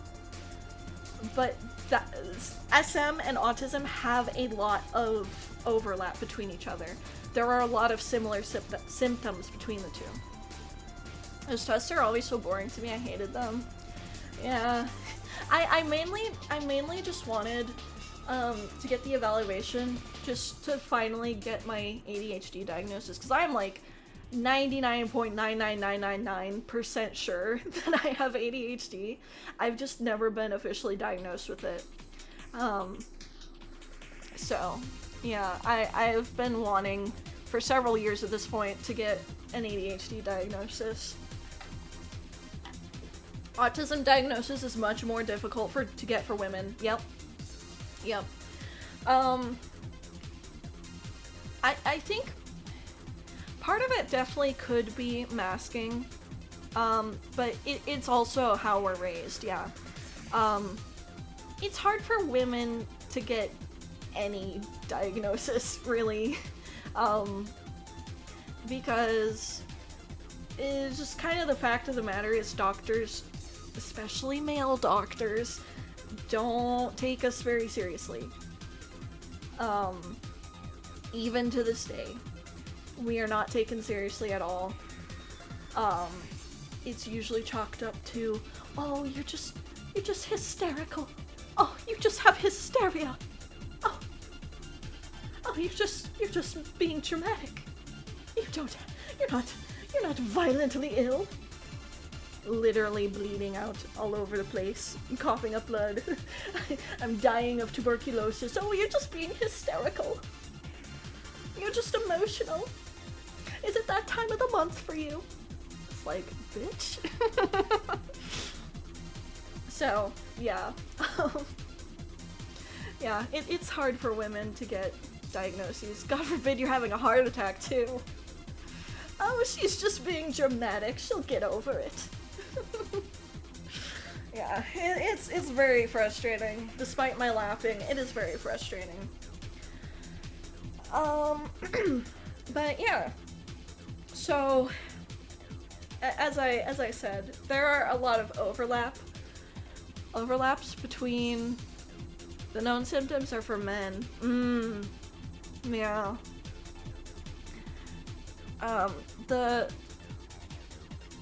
There's a lot of overlap between SM and autism. The is it that time of the month card gets old fast, I'm sure. Oh, for sure. Oh. Yeah. Anything wrong with you? Oh, it's just that time of the month. I love to hate that line. I know.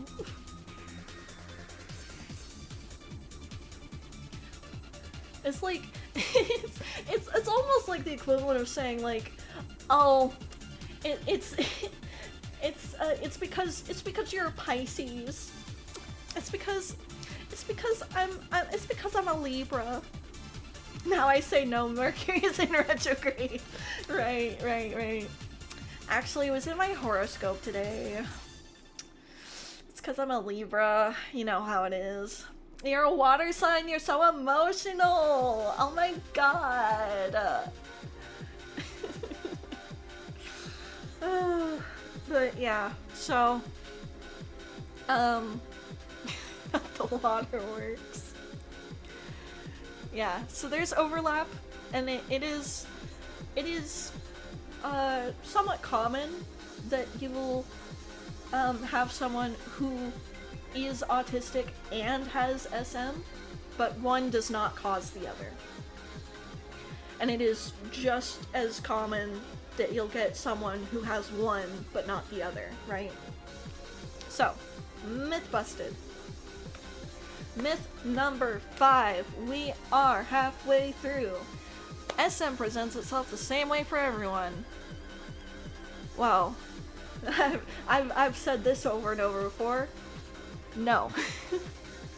Autism is more common in people with SM, but they aren't directly linked. I don't know for sure if it's more common in people with SM, but they have a lot of overlap, and it can be common to see people with both, but they aren't directly linked.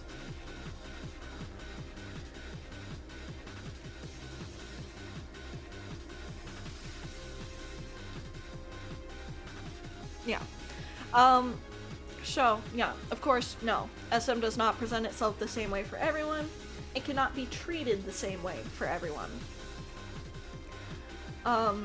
Simply because everyone is different. It's a spectrum, exactly. There are some people, and I'll bring up myself again, I can speak at home, I can speak at home, I can speak online, I cannot speak in public, or with, like, most of my extended family. Some people not being able to talk at home, or some not at school and such, yes. Some people are able to speak in, like, most situations, except, like, a very few specific ones. Some can speak to, like, only 1 or 2 people. It is different for everyone. Everyone's valid. And everyone's gonna have a different way of being able to manage it. Some people might be able to overcome it pretty easily. Some people, not so much. I'm gonna head to bed. Good night, everyone, and have a great stream, CL. Thank you so much for stopping by, Liam. Have a good night. Sweet dreams. So SM is a very broad spectrum. Yes, absolutely. That's so interesting, especially with how you said your voice changed when you had to speak through it. Yeah. So, that's another thing too. Some people, when they can speak, are able to speak with their regular voices. Some people are only able to speak if they use an altered voice. Some people can speak to everyone, but only with an altered voice. It's a very broad spectrum. It affects everyone differently. We kind of mentioned in the article, and I know some people just got here so they didn't see the article, but thank you for the Lark Jacks. We were just talking about, thank you for the hydrant and stretch. Big stretch, everybody. We were talking about a woman on TikTok who has SM, and how she personally overcame her situational mutism to an extent. She didn't cure herself. She still struggles with it, in her own words. But she was able to start speaking through her faith in God. Now, obviously, that is not going to work for everybody. I have never believed in God. I never will. That's just me personally. I'm happy for her that she found something that worked for her. As she described it, she never really believed in any higher power, but she was in a very, very low point. She was very isolated. She had nothing to lose. She just sent a prayer out there. Faith/God was able to help her, but she did not say it would work for others. Yes. She never once implied that God is the cure or anything like that. She was just describing how it helped her. Some people, it shouldn't be forced on others too. Exactly. And she did not try to force it on anybody. She was just describing her own experience. The anxiety makes them speak with a different voice to protect themselves. Yeah, that can definitely be. It's definitely also like a subconscious thing. Like most of the time, you're not even really thinking about it. It's just like I remember in elementary school, it was just such a natural thing to me that one day one of my classmates asked me about it. He was like, "Why do you speak in such a weird voice when the teachers talk to you?" And it made me stop. I did a double take. I was like, "Wait, I don't know, actually." That is weird, isn't it? Because no one else was doing that. I was the only one. I was a weirdo. I was like, I don't know. I don't have an answer for you. That's so weird. But yeah, looking back on it, I definitely recognize it as like a sort of defense mechanism. But yeah, so it's going to affect everyone differently. It's going to give everyone a different level of challenge. For me, it is very, very difficult. For others, it might not be as difficult. Very interesting. I used to speak with a strained, altered voice like 99% of my life, and just recently started to train myself to use my normal voice. Yeah, over the past few years, probably since around high school, I dropped the altered voice altogether. So when I said earlier that like lately I've been able to start saying thank you to people holding the door open for me and stuff like that, that is in more or less my regular voice. Maybe like a little bit higher pitched and definitely very, very soft. But like it's not in that altered voice I used to use as a kid. Which is another big W for me. We love to make progress. And another important thing to stress is that some people are going to make much more progress much faster than others. Some people just may never be able to speak fully. They'll probably struggle with SM their entire lives. I'm probably going to struggle with SM my entire life. I'm honestly probably never going to be able to get to a level where I can speak to everyone freely. But the important thing is not trying to force yourself, not looking at someone else who's able to speak and saying like, I need to be doing that too, and trying to force yourself into these situations, because that's just going to make it worse. And that's something I had to learn as I grew up. And it wasn't until I was about 18 that I was told for the first time that speaking shouldn't be the end goal. The end goal should be getting comfortable with my life and finding ways to navigate this life in the ways that I can. And that was especially important for me entering my adulthood. It's tough, so good for you on that. Habits are hard to break. Yes, absolutely. Thank you so much. The important thing is being able to deal with it in a way that enables you to live your life. Exactly. And I'm not going to sit here and pretend that I have it all together, because I don't. I am literally 21. I don't know anything about the world. I still live with my mother, you know. I don't have it all together or anything like that. But I am finding every day, I'm taking steps every day to find ways to have better control of my life, to take control of my life and not be the one being controlled by my SM. Being happy is the goal. Talking is just a tool that makes that most people use, but isn't always necessary. Exactly, Joyce. You are spitting facts. Okay. So, big or small, a step is a step. Absolutely. And I want to say, if there's anyone out there who has SM, who might be happening upon this stream, or even happening upon the VOD later, you know,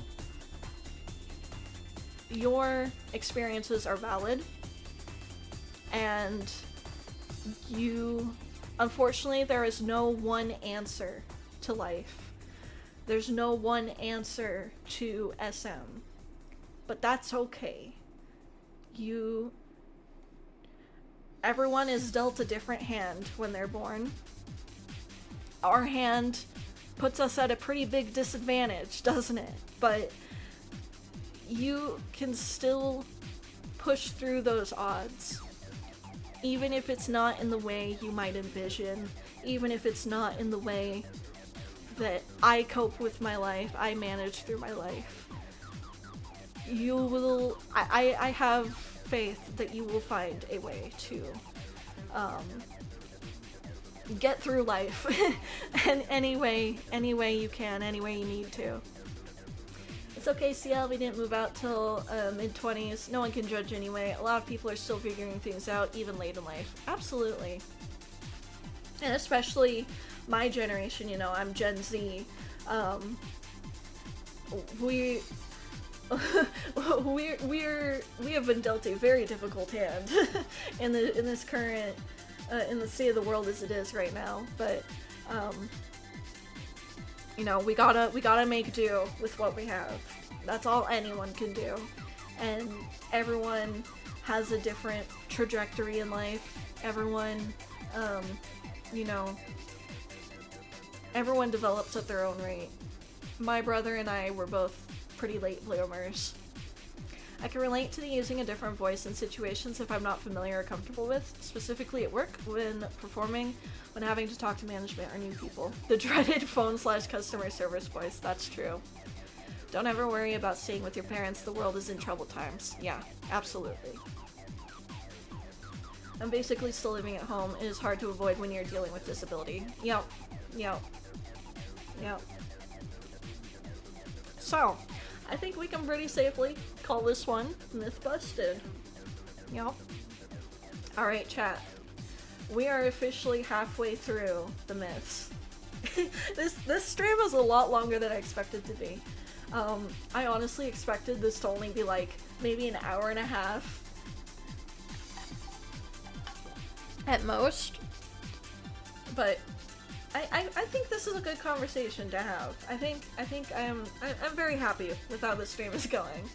5 done, 5 to go. Yes, absolutely, yes sir. All right, chat. Myth number 6. People with SM are intentionally being rude by not exchanging pleasantries, like saying thank you or saying good morning. Obviously, this is not true. But a lot of teachers, in particular, when you are a child, will have you believe that it is true. Let me tell you a story. People without SM do that. Yeah, it's not exclusive to people with SM. You know, a lot of neurodivergent people don't do that, you know? You know, it's like, to me, how I see it, it's like eye contact, or, you know, smiling, or whatever. I smile when I'm happy. If I'm not happy, if I'm just in a neutral mood, I'm just gonna wear a neutral face. But then people think I'm being mean, I'm being rude, or I'm depressed or something just because I'm not smiling. Or that I'm being rude. Shout out to the to the dragonettes, the autistic dragonettes in the audience. You're gonna relate to this one. People think you're being rude for not making eye contact. I'm sorry that making eye contact with people makes me feel like a deer in the headlights. I can't help that. I am looking in your general direction. Is that not enough for you? You know, people with autism are also often considered weird.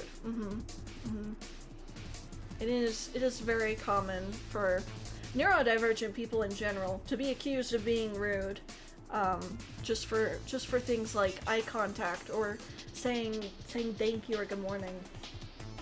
So let me tell you a story. I don't know how old I was when this happened. I was probably like 11 or 12. I think it was around that time. I was still in elementary school.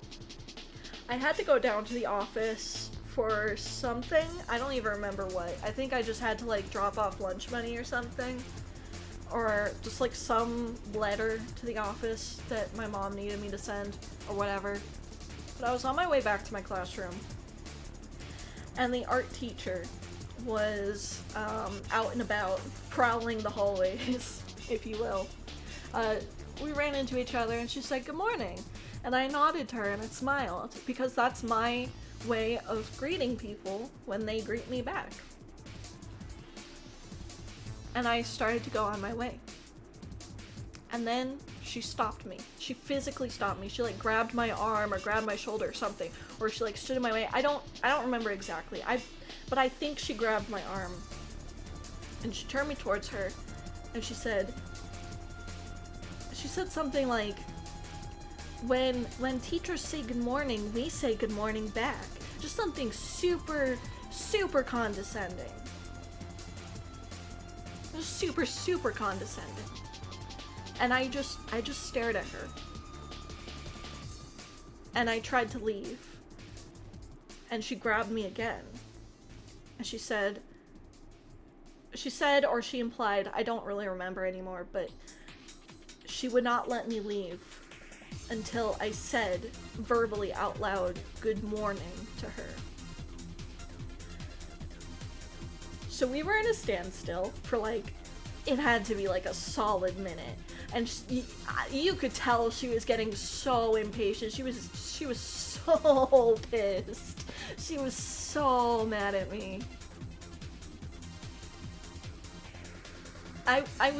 Tears were literally forming in my eyes. I was literally tearing up, and I tried to like leave again. She would not let me. Even when I was visibly distressed, I was visibly crying. I finally managed to choke out a very quiet good morning, and she let me go. She was like, "Thank you. See, that wasn't so hard, was it?" And she let me go. And I think I did cry on the way back to class. So we're not intentionally being rude, okay? We are literally incapable of saying good morning to you. But I tried so hard to make it clear that I was acknowledging their good morning to me, right? I would nod my head very deeply. I would smile. I would look at them, smile, nod my head. Because I wanted to show that I was still being respectful of them. I was still greeting them in my own way, even if I couldn't verbally say it. But to some people, that's just not enough, I guess. Let me tell you another story a very similar story. I was in 7th grade, I think. I don't remember. I might have been in 8th grade. But I think I was in 7th grade. I was walking down the hallway to my class. It was you might have heard this one before. I was walking down the hallway to my class, and a teacher said good morning to me.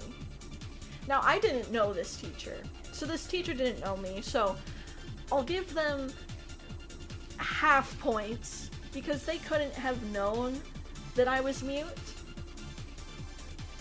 But their behavior was still so condescending. They said good morning to me, and I smiled and nodded, as I do. And as I'm walking, I hear them.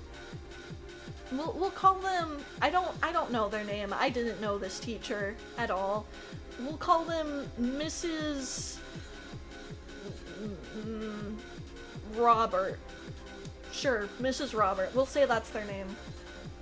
This is important because of what they said to me as I was walking. I smiled and nodded, and then I heard them say, "Good morning, Mrs. Robert," in just the most condescending tone you have ever heard.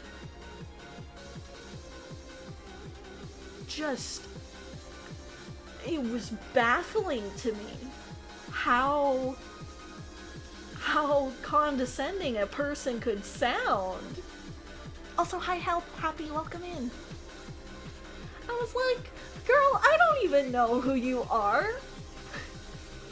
I was literally just greeting you, nodding and smiling to you, and you just had to be a little baby about it. You just had to be a little baby about it. It's baffling. It's baffling how hard she had to double down.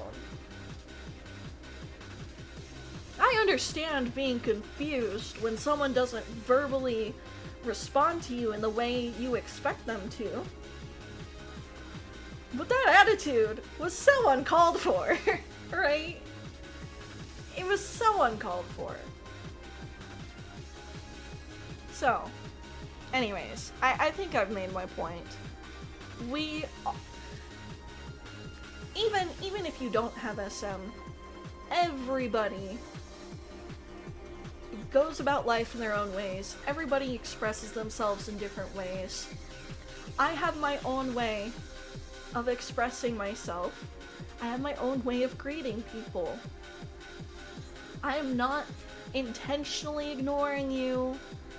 I make it a point to try to make it clear that I am acknowledging you and greeting you by looking at you, smiling, nodding. Would I do that if I was intentionally trying to ignore you and be rude to you? No! I would just ignore you. I would just keep walking. I wouldn't even look at you. So, I'm so quiet that people never hear me say hello, but I just let it go, man. I also make it a point to prove I am not acknowledging someone. Honestly, pop off, girl boss. Yeah. Too many people have power trips before thinking of their actions, for sure. Some teachers seem to need to be in control at all times of the students, having them act only in the ways they deem correct. Yep.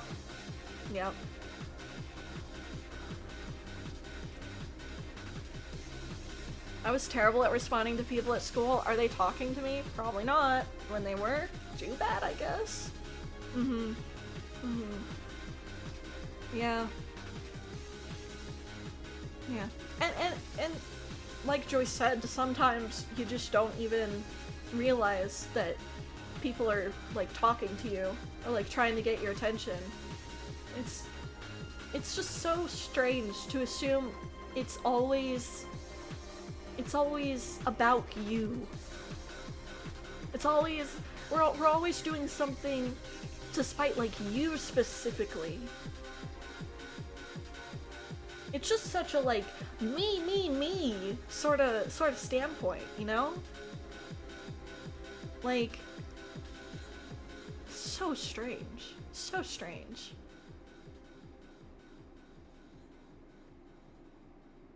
But yeah, I think we can call this one Myth Busted. I would have asked her if we needed a chair because we'll be here a while. Honestly, I wish I had done that. I wish I had the strength to do that. I'm not petty, but I'm also not above it. I'll sit on the floor with them. I wish I had that strength. Alright. Alright.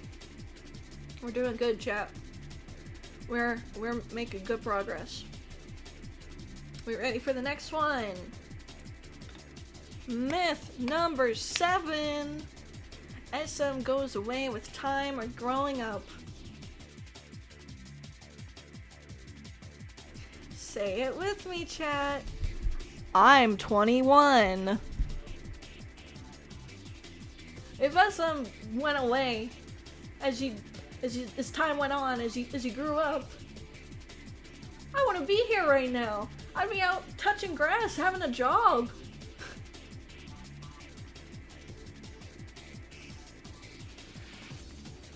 I know firsthand that not doing anything about it and just assuming it'll go away with time, because this is how I felt when I was first diagnosed. I felt that if I just ignored it, I just didn't acknowledge it, then it would just go away on its own. That's not how anything works, okay? In fact, it made the problem a lot worse for me.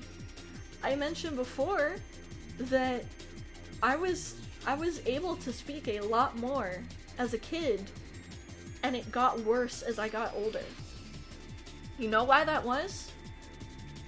It's because I didn't want to acknowledge it. I wanted to just ignore it. I thought that it would just go away. If I can't see it, it can't see me. That's why it got worse. And that's why it's starting to slowly get better for me. Because I finally... And it took after I graduated high school to finally come to terms with it. But I finally turned around. Okay? And I finally turned to face it. And I finally acknowledged that it was something I needed to deal with. But unfortunately, the harm had already been done. That's why I'm not in maybe haven't made as much progress as I would have liked to, because of that harm of just ignoring it for so many years. But I'm making steps, like I said, every day to try and fix those, mistakes I made as a teenager, spending all that time ignoring it. I want to put my voice out there. I want to spread awareness because I don't want anyone else to have that same experience. I don't want anyone else to be like me. I was so lonely and so sad, so depressed. Because I just had no one to turn to, and I just hated myself for it. I really did. And I don't think anyone deserves to go through that. I don't wish that upon my worst enemy. I really don't. I really don't. So, I want to stress so much that this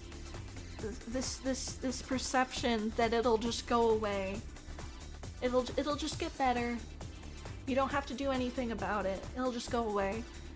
That ultimately does way more harm in the end than it will ever do any good. And I think that's the case for most things, but especially with something like this, especially when you don't know anything about it, and the only way you know how to cope is to just ignore it.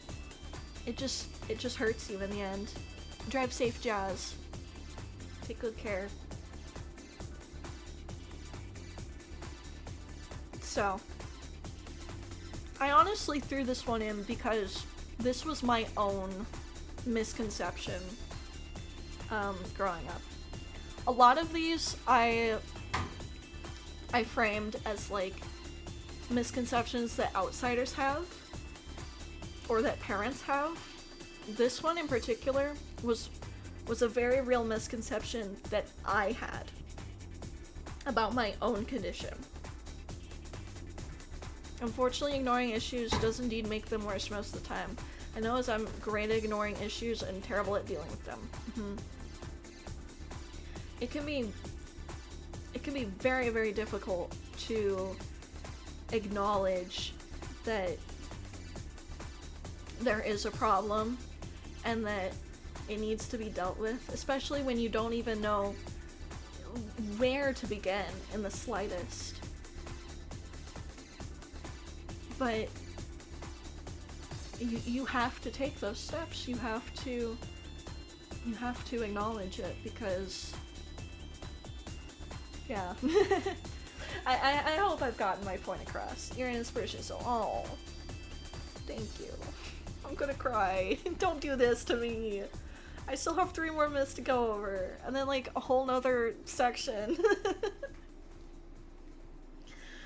Oh, we're making good progress, chat. I think we can call this one myth busted. I'm running out of water. I've been doing so much yapping. Alright, chat. We have just a few more to get through. Alright? Myth number 8. This one is kind of about anxiety in general. Anxiety only presents itself in one way. This is just completely false. And I kind of struggled with wording this one, and this was one that Dragon Mom helped me come up with. I forgot to mention, Dragon Mom did help me with some of these myths. This is such a popular misconception, according to Dragon Mom. Dragon Mom is in a lot of Facebook groups for like parents of kids with SM and stuff like that. A lot of SM support groups. According to her, she's seen that this is a very, very prevalent misconception among parents. Specifically that like that their kid's mutism is the only way their anxiety presents itself, or that once they start speaking, their mutism is just cured.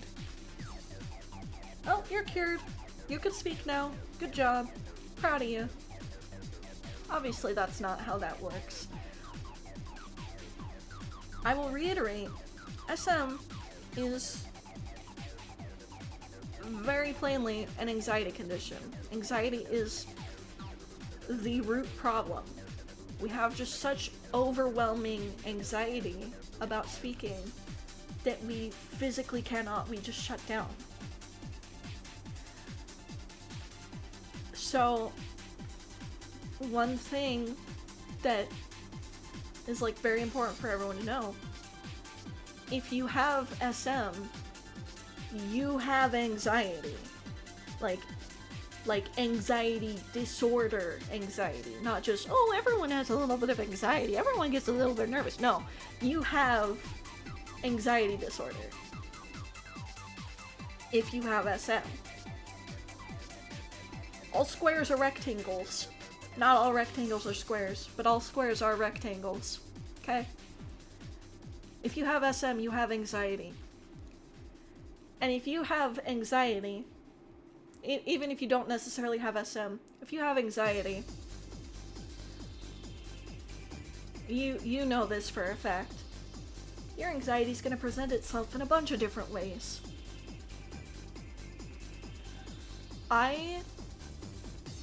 When I was in school, especially as I got older, probably starting in middle school, but it was around for a long time. I would get physically nauseous every morning before school. And I would tell my mom every morning, "Mom, I don't feel good."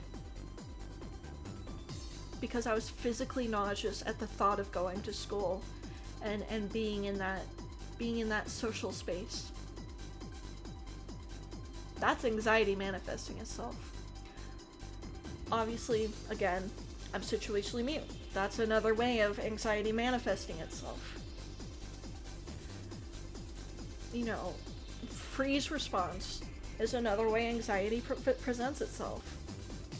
There are so many different ways anxiety will present itself, and it's going to be a little bit different for everyone.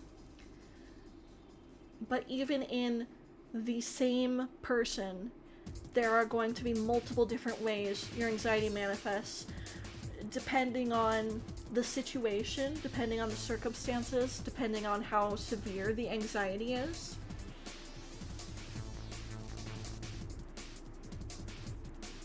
I don't get nauseous anymore.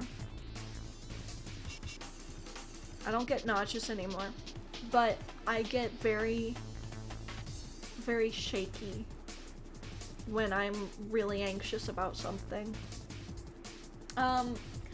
You guys might remember a month ago, back in December, I had an interview with a very, very wonderful man named Eric Loy. He, if you're not familiar with him, he does a bunch of interviews with VTubers. I had an interview with him. Yeah, that was huge. That was another huge accomplishment for me. I had an interview with him, and I remember that day, before we met up, I was so shaky. I was sweating. Like, my hands were, like, visibly shaking. I couldn't sit still. I was, like, very restless, very shaky. You know, I kept thinking, oh god, what if I just shut down as soon as he starts speaking to me? That was a very big thought in my mind. What if the mutism strikes and I shut down and I can't speak? Thankfully that didn't happen. I was able to speak. But that in that moment, that was how my anxiety was manifesting. I was so shaky, so restless. I always get super nervous before streaming with new people. Yes. I remember my first ever stream. Speaking of streamiversary coming up, we'll talk about that later. My first ever stream, I had been putting it off for weeks. Even though, like, I was, like, prepared to start streaming, I had been putting it off for weeks because I was so anxious about it. I was so nervous. And I remember I sat on the starting soon screen for probably, like, 20 minutes or something, because I was so nervous to start speaking and to start streaming. I just sat there, and I honestly, I'm sure I've said this plenty of times before, but genuinely the only reason I was able to stream that day was because my friends were there and they were cheering me on in chat. And for a very long time, for over a year, some of you might be familiar with my mod, Sebs. He doesn't show up too often anymore, which is, like, perfectly fine. I love him. He's one of my best friends. You question if it's a good idea or if it'll go well. Yeah, absolutely. So my currently only mod of the channel, Sebs, I used to not be able to start streaming at all unless he was there in chat supporting me. Otherwise I would just shut down. I would just stay on the starting student screen. I wouldn't stream. I wouldn't even start talking unless he was there. I managed to get over that over time. Like, I think around the time of my stream anniversary last year was when I was able to start just streaming on my own. I didn't need subs there, which sounds kind of mean. I don't need you. No, but like, I was able to get streams started on my own. I didn't need him to constantly be there reassuring me or anything. Subs is a good friend. Absolute shout out to him. He is literally like the best person ever for putting up with me. So yeah. We love Sebs. But that was another way my anxiety manifested. I physically could not get my stream started unless one of my friends was there supporting me. Even for this stream, as I was planning it last night, there was a moment where I just all of a sudden started getting kind of shaky and getting super nervous about announcing that I was doing this stream. Because there was just this constant thought in my mind, oh, it's not gonna go over well, no one's gonna watch it, no one's gonna care, you know?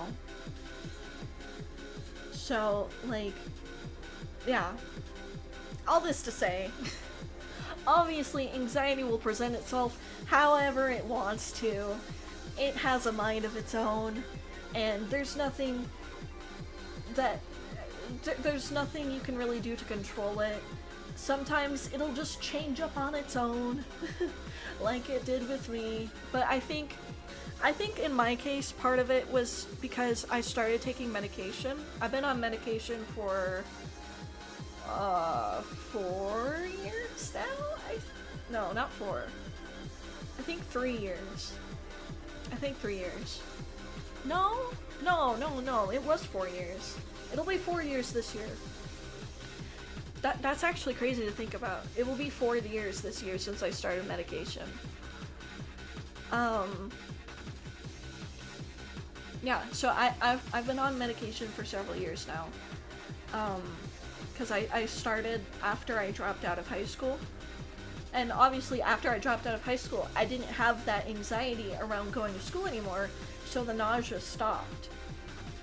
Because I didn't have to go to school anymore. So then I started anxiety meds, and so that has definitely helped a lot with keeping my anxiety to a manageable level. Obviously it's not a cure because I'm still situationally mute, but it did sort of tone down some of those more extreme levels of anxiety. And so I don't get nearly as much like strong extreme anxiety anymore as I did before I started medication. So that's another factor to it. Is that if you are medicated, if you just have not as extreme levels of anxiety in general, your anxiety is going to present itself differently. It's great to hear that the medications were able to make things more manageable. Yeah. I am so grateful for that. And it's actually crazy. Like when I said, "Oh my God, I've been taking my meds for 4 years," like I just fully stopped. I was like, "Oh my God, it's been that long?" Like that's huge for me. I'm so like I'm so proud of myself. Because it's really hard for me to do things like that, but I was able to do it. I actually like even started introducing more meds for other problems. Well, one more med. I take thyroid medication because I had underactive thyroid. So I've been on that for about 6 months, 7 months, 6 months, 6 months. So I've been on that for half a year, and I also just recently, for the past month have been, or not the past month, I think it was the past month, been taking vitamin D supplements. So I think my anxiety meds definitely opened the gateway of like taking my anxiety meds consistently has definitely opened the gates for me being able to introduce more medication to improve my health, like the vitamin D, like the thyroid meds. So yeah, I'm terrible at taking my medications, so it also doesn't help that it feels like they don't help much, so it doesn't feel important. Yeah. I used to take this medication when I was a teenager. It was a different anxiety medication, and I didn't like taking it, and so I just wouldn't take it, and so it did nothing for me because I wouldn't take it, or I would take it like very inconsistently.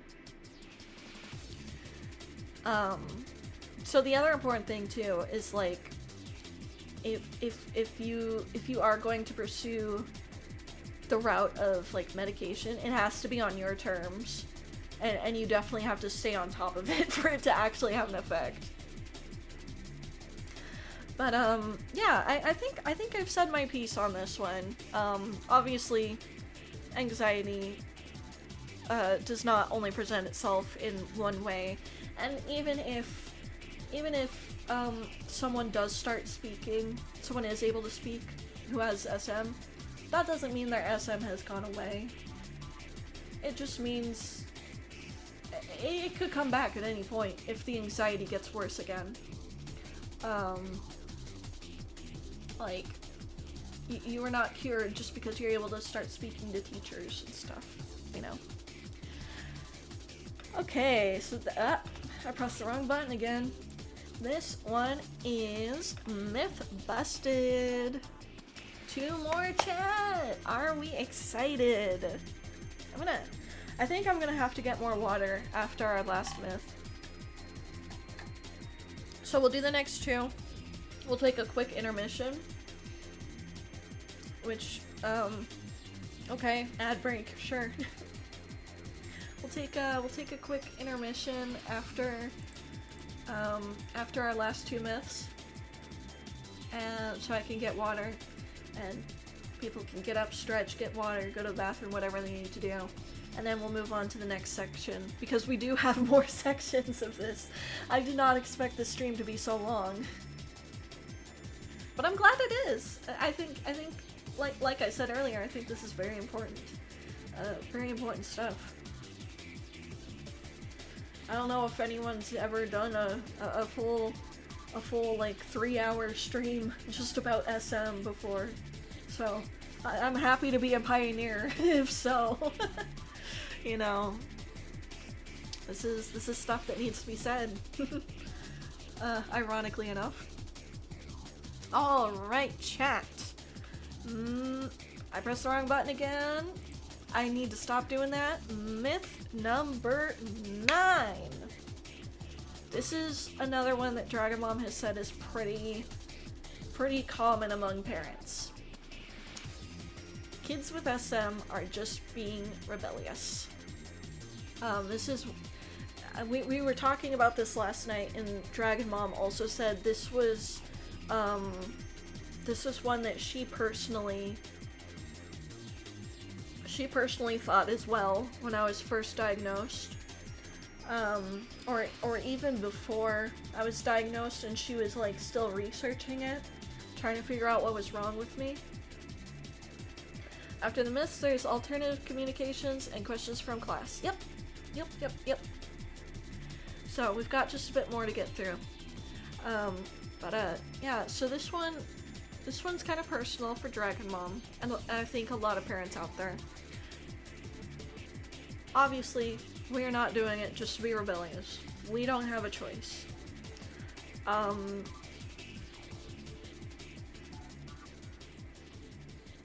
I do remember several instances where my mom would, and this was when I was younger, like much younger. It has not been any time recently because Dragon Mom has learned and grown because she is on her character development arc. We love Dragon Mom. She's always trying to learn and improve. We love her. But when I was younger, I remember there were instances where she would try to like get me to do something, and I would communicate to her that I couldn't do it or that I didn't want to do it, and she would accuse me of using my SM as an excuse not to do it. Which, like, yeah, if I'm physically incapable of doing something, it's probably because of my mutism, you know, like, trying to get me to order at the restaurant. Yeah, if I'm not able to do that, it's probably because I literally cannot speak, you know, but she just didn't understand that I wasn't just acting out of spite or anything. I wasn't intentionally being difficult with her. It had nothing to do with her. It was just simply beyond anyone's control, beyond my control, beyond her control. It's just a thing that I have and that I struggle with. And she has come to realize that over the years, but this is still something she kind of sees among parents. Is the main thing that I think parents need to know, and this is gonna sound kind of harsh, but if there are, for some reason, any parents out there watching this, I shouldn't say for some reason, I'm trying to make this a helpful tool for people, but if there are any parents out there watching this, I'm gonna tell you a very harsh truth, okay? So get ready. Here it is. You need to get out of your head. It's not about you. I know this sounds very harsh, but that's just how it is. Your kid doesn't have a choice. They're not trying to make things difficult on you. They're not trying to act out. They're not acting out just because they want to, or they don't like you, or whatever the reason you may think it may be. They just don't know any better, and they can't control it. As a kid, again, this doesn't really happen anymore, especially now that I'm medicated, but growing up, I would have a lot of outbursts at home, a lot of meltdowns, and where I would just scream and cry and act out, and my parents had no idea what was happening. They just thought I was just, you know, acting out for attention or whatever it may be, or acting out because I didn't want to do something or whatever. It wasn't until many years later that my mom told me that she finally realized it was because I couldn't, that was the only place I felt safe to let out my emotions. I spend every waking moment out in public bottling up my emotions, even now, but especially when I was a kid, I would spend every waking moment out in public bottling up my emotions, not expressing myself, and I would let it get to a point where the bottle was overflowing, and at home was the only place I felt safe, and so at home was where I would let out all of those emotions. I would scream, I would cry, I would throw things, I would get so angry. I didn't know why I was angry. I was just angry and upset.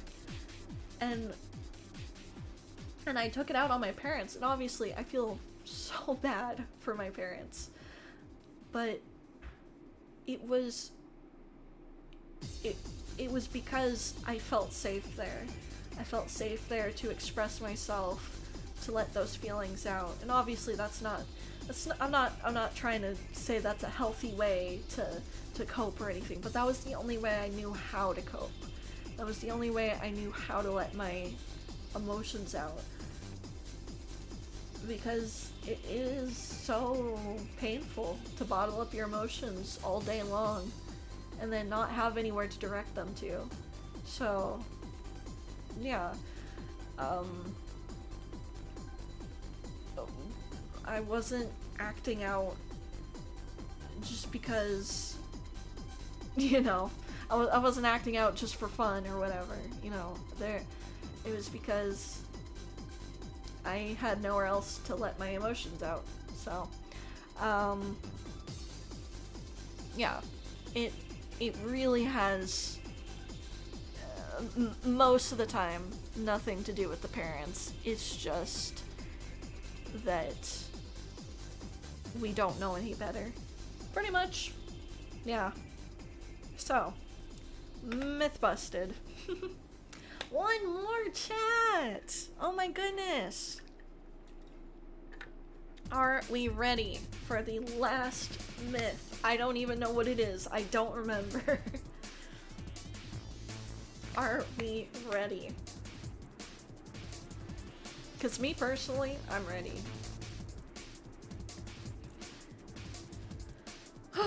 Alright. Myth number 10. SM is a learning disability. Or a developmental disability, or whatever you want to call it, basically. No. We know how to speak. We're not necessarily. I'm trying to figure out a way to phrase this. Obviously, again, like with the autism discussion or with the trauma discussion, it can be true that a kid with SM also has a for instance learning disability or developmental disability or what have you in addition to the SM. But SM itself has nothing to do with your ability to learn, to think, to talk. Your physical ability to talk. You are physically able to talk, but it is an anxiety disorder. The anxiety is what prevents you from speaking, okay? Anxiety itself is not a learning disability or a developmental disability or like whatever.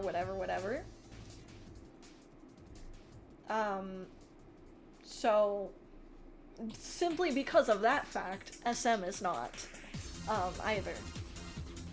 SM is simply a very extreme form of anxiety, basically.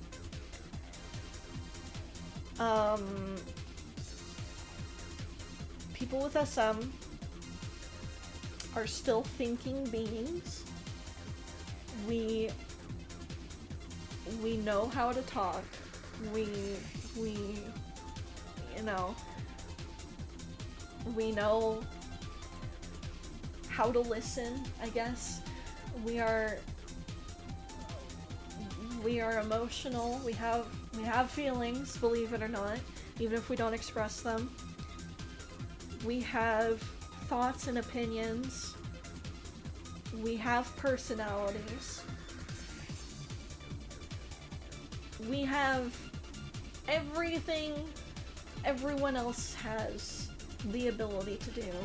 You know, think, speak, run, play, you know, form thoughts, stuff like that. It's just that we can't express ourselves. We can't express that as easily as other people. That's all there is to it. People seem way too quick to dehumanize groups as being stupid and incapable of thoughts and feelings. Yes. And I believe I said this earlier, but this is true of any disability, any you know, even any like physical you know, disability. There's still people on the inside.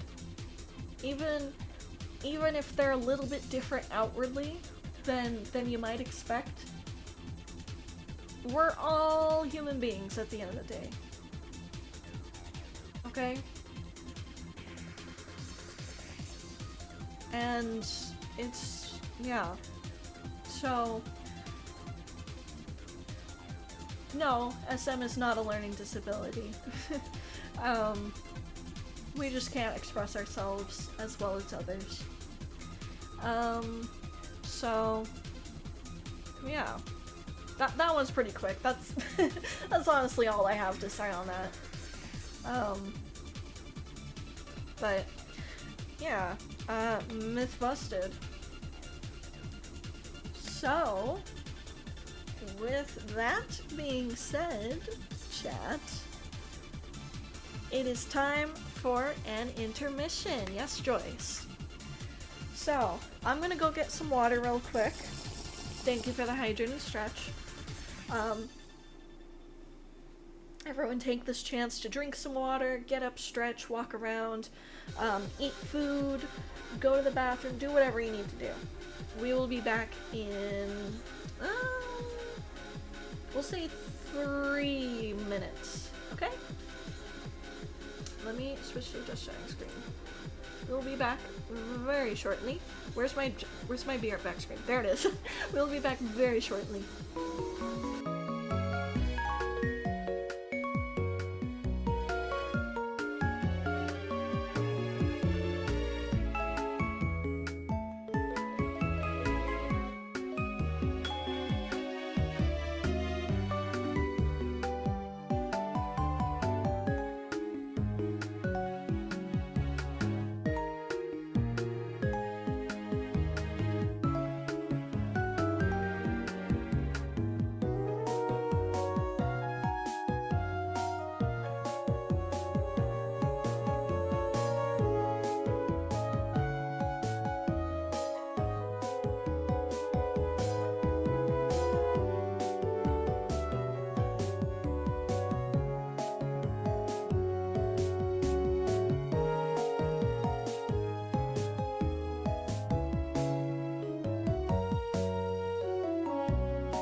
chat. Hello class. We are back.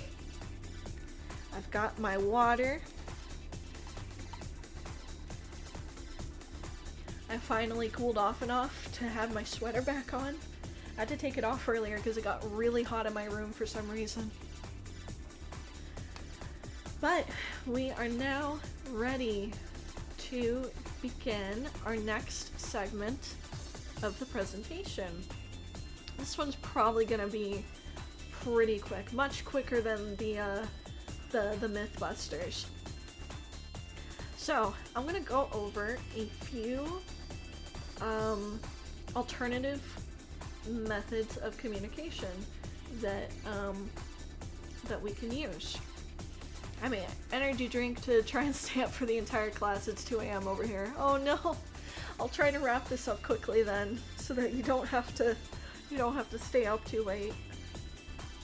So, I'm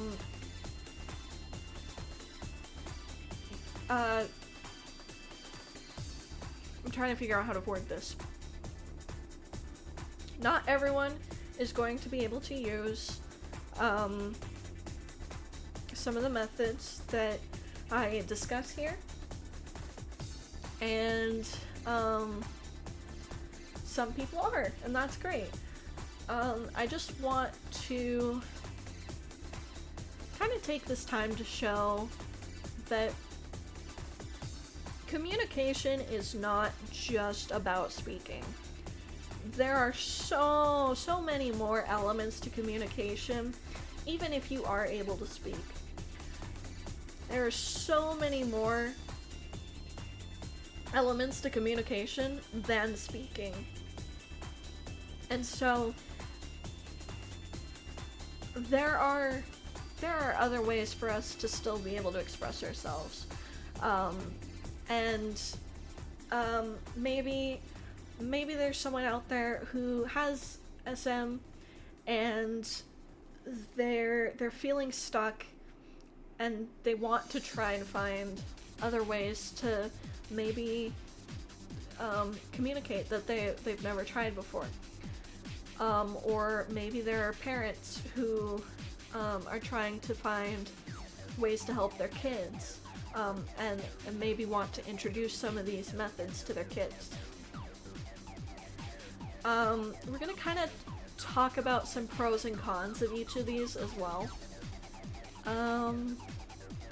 And yeah, I think that's pretty much it. So, we are communicating with CL without talking. We are doing it. That's true! So, that leads me very nicely, actually, into the first one. I pressed the wrong button again. Writing and drawing! I kind of grouped these in together, but they're obviously very different.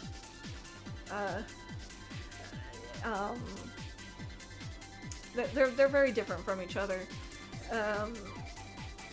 You might be able to only write and not draw, or you might be able to only draw but not write. Gotta drive, I'll be listening. No worries, Rosie, have a safe drive. So this is my personal preferred method of communication. I write so much. I don't write like whole-on conversations, but I will answer questions by writing, and I will if I need to tell you something, I will write it to you. Nowadays I mostly do it on my phone, like on my notes app, but when I was in school, obviously you can't use your phone in class, so I would use my notebook. I always brought my notebook everywhere with me. Not even just in case I needed to like say something to the teacher, but also just because it was my my sketchbook, so I would just draw in there, because I draw all the time. Whenever like I'm in like a class or a lecture or whatever and I'm getting bored, obviously I'll still be listening, but I'll be drawing while I do it. So I brought my notebook with me everywhere anyways, so that I could draw. But then, so like if you're already carrying around like paper or something like that, this can be pretty convenient. There are drawbacks to this though, in that it does take a lot of time, depending on your writing speed, or your typing speed or whatever. It can take quite a while to write down your thoughts. Drawing obviously might take even longer than that. Depending on like what you're trying to draw, what you're trying to communicate, stuff like that. Another drawback, of course, is that you physically need to have something on hand to be able to write, obviously. It could even be like your phone, but you need to have that on hand with you, and you know, sometimes people won't really understand why you're suddenly looking down writing something, especially if you're doing it on your phone.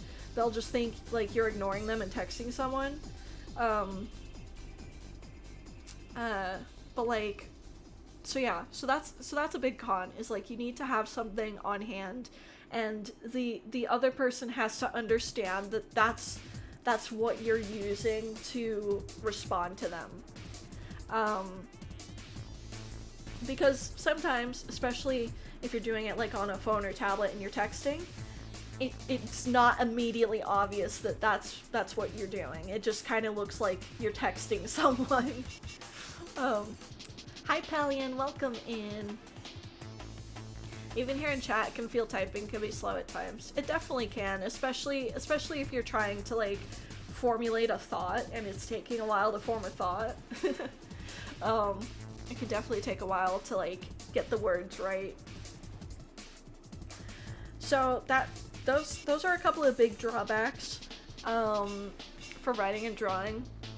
But despite that, that is like the one method that like I am most comfortable with, is like specifically writing. Because I don't know why actually. That's just what feels natural to me. And it's not going to be the same for everybody, but for me that has always been my preferred method of communication. I don't have it written down here in this presentation, but the other thing I do, I guess you prefer it because you're used to it. Yeah, I think so. So it's the most comfortable and natural for me. Another thing I will do is if I'm, and I do this when Dragon Mom and I go out to dinner and like we're ordering stuff, I'll whisper to her what I want her to say. And that has gotten a lot harder over the years because she's hard of hearing. So it's kind of hit or miss, but she's kind of learned to read my lips a little bit, I think. Yeah, I'll whisper to her if it's like a quick thought that I can get out. If it's something I have to like actually think about, whispering to her is not going to be helpful. So that's an instance where I will write, is if I have to make like a long drawn out response to something. Otherwise, I usually like whisper my thought, or I tell her ahead of time my thought. And it's not just Dragon Mom, it's like anyone I'm comfortable with who has stepped up to be speaking for me. Now, one important thing to note, don't step up to speak for someone unless they have made it clear they want you to.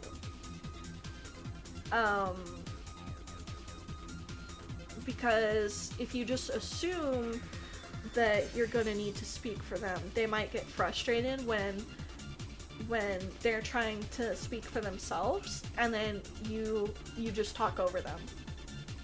So definitely give people, even if you do expect them to not say anything, even if they don't speak in the end.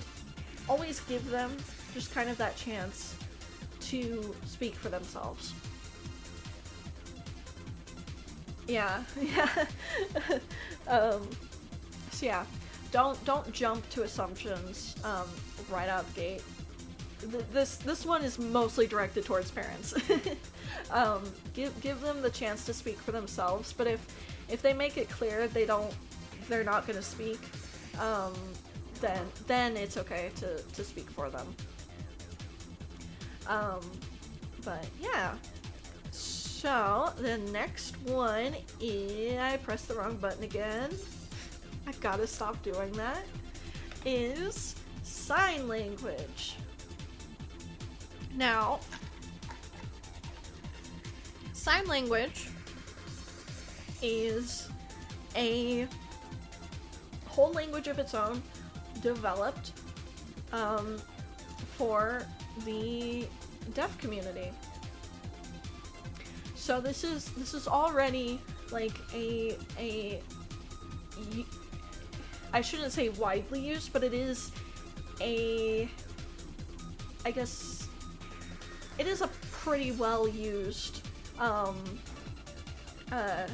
form of communication. It's probably, actually I shouldn't. Anyway,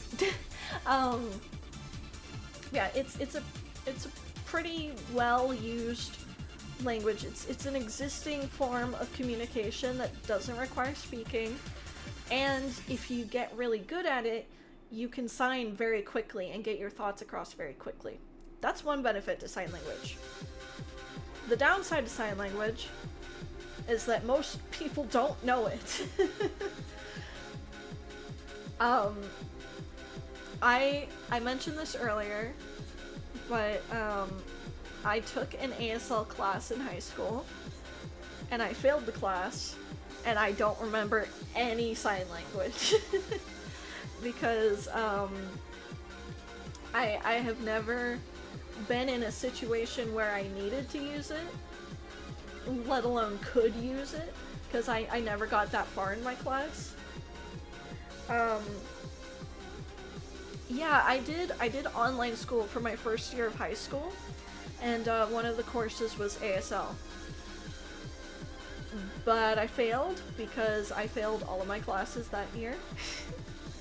Because I did not do my assignments. Because I got really sick and I got very behind on my assignments. So yeah, the biggest problem with sign language is just that most people don't know sign language. So it's usually not going to be very helpful. I was part of an ASL club. Ooh. Yeah. If ASL was more widely adopted and used, then this would be a very good tool. But because it's not, which is kind of frustrating, because it's crazy to think that a whole language designed to be able to communicate between deaf and hearing people is only used in the deaf community. Like, make it make sense. Like, how obviously there are hearing people who do know sign language and are interpreters, but make it make sense. Why do you need an interpreter? Why is this not a like universal, or like why is this not like something everyone should know? Why why is it only taught to one community? Like, how do you expect like, I don't get it.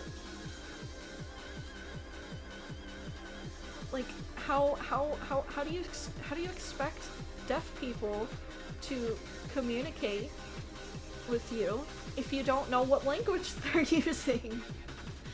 Why is it not taught in school?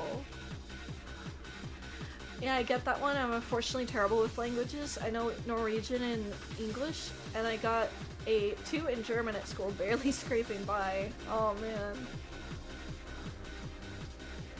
man. I only know English. I've learned a teeny tiny bit of Scottish Gaelic. I don't know enough to be conversational in it in the slightest, but I've been trying to learn Scottish Gaelic. But English is still the only language I'm fluent in. But yeah, so yeah, like I said, that's the major drawback to sign language. It's just that most people don't know it.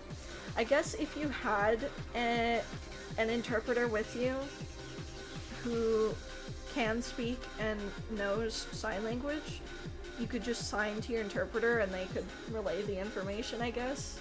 But, you know, that's still a pretty tall order for most people.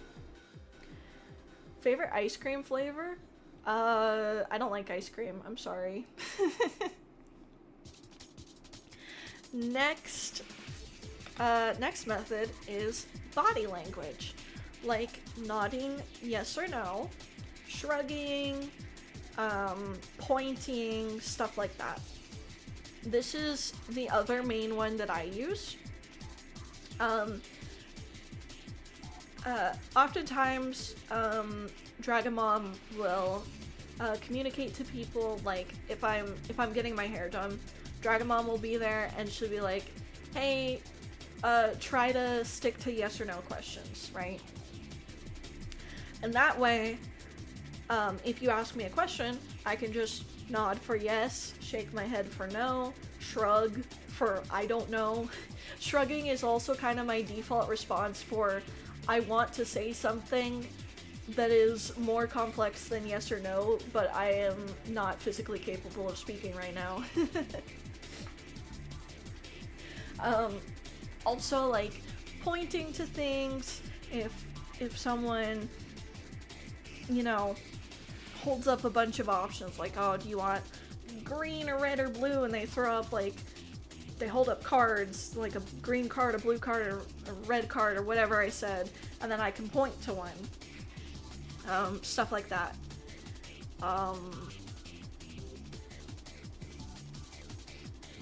Yeah, so body language is another very useful tool for communicating without speaking. This is another one, and I'm going to say this for every one of these that I show. It's not going to work for everyone, but especially body language, especially when you're in that freeze state, it can be very hard to move at all, let alone like moving your head to say yes or no or anything like that. So your mileage may vary with all of these, but especially with body language. But body language and writing are the two main ones that I use personally. And body language is one of those that is a very natural method of communication that everyone uses all the time, every day. So the main benefit for this one is that everyone kind of will understand you if you use body language. Like if you nod your head, people will understand you are saying yes to something.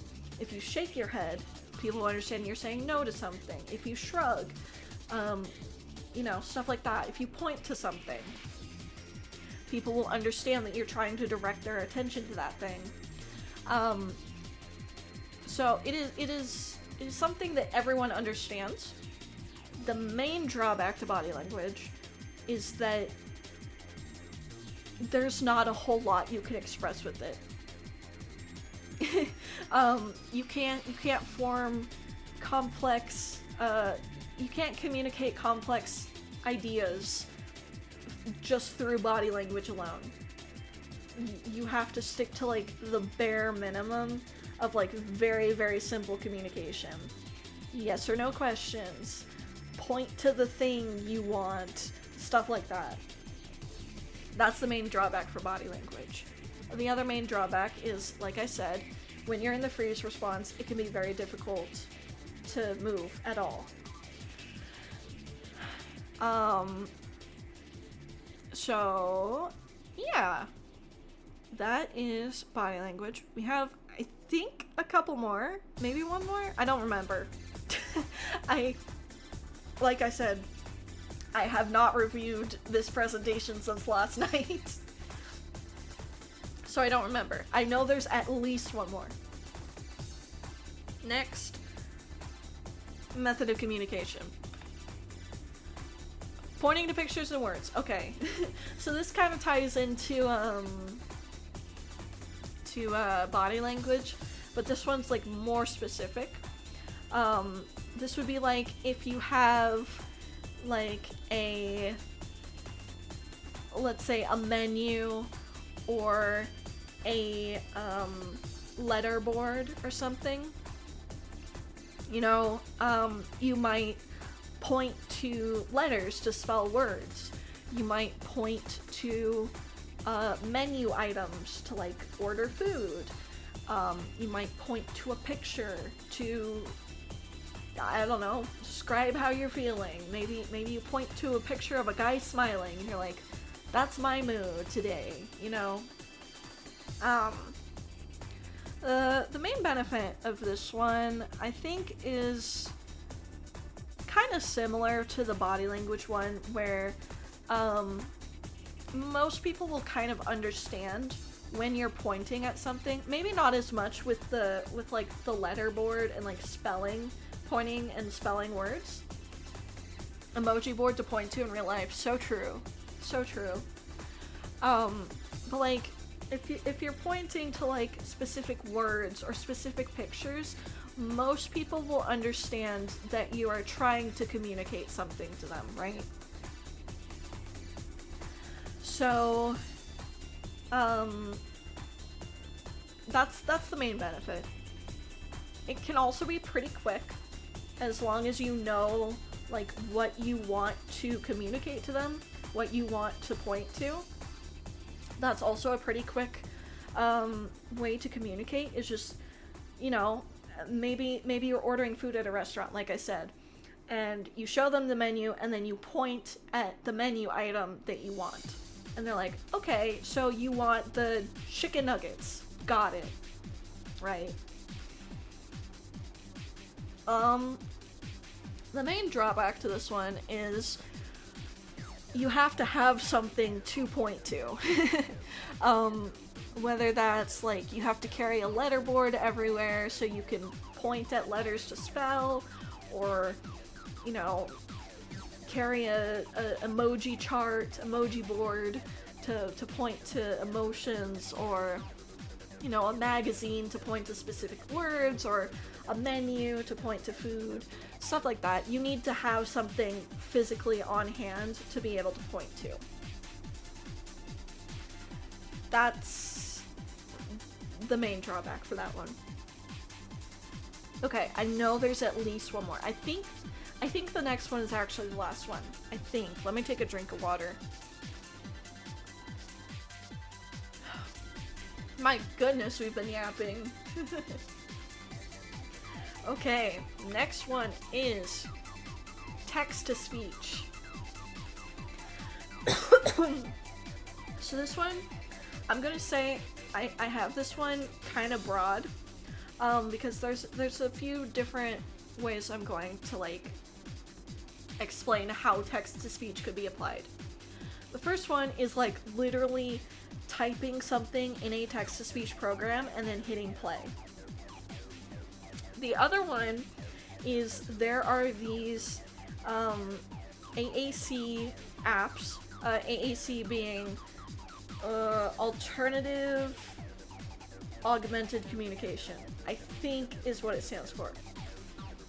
That is basically all the ways we communicate without verbally speaking.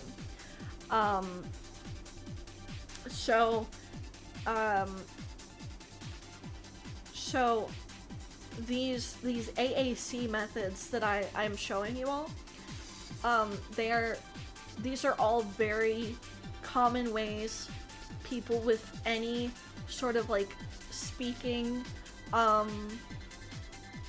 challenges may use to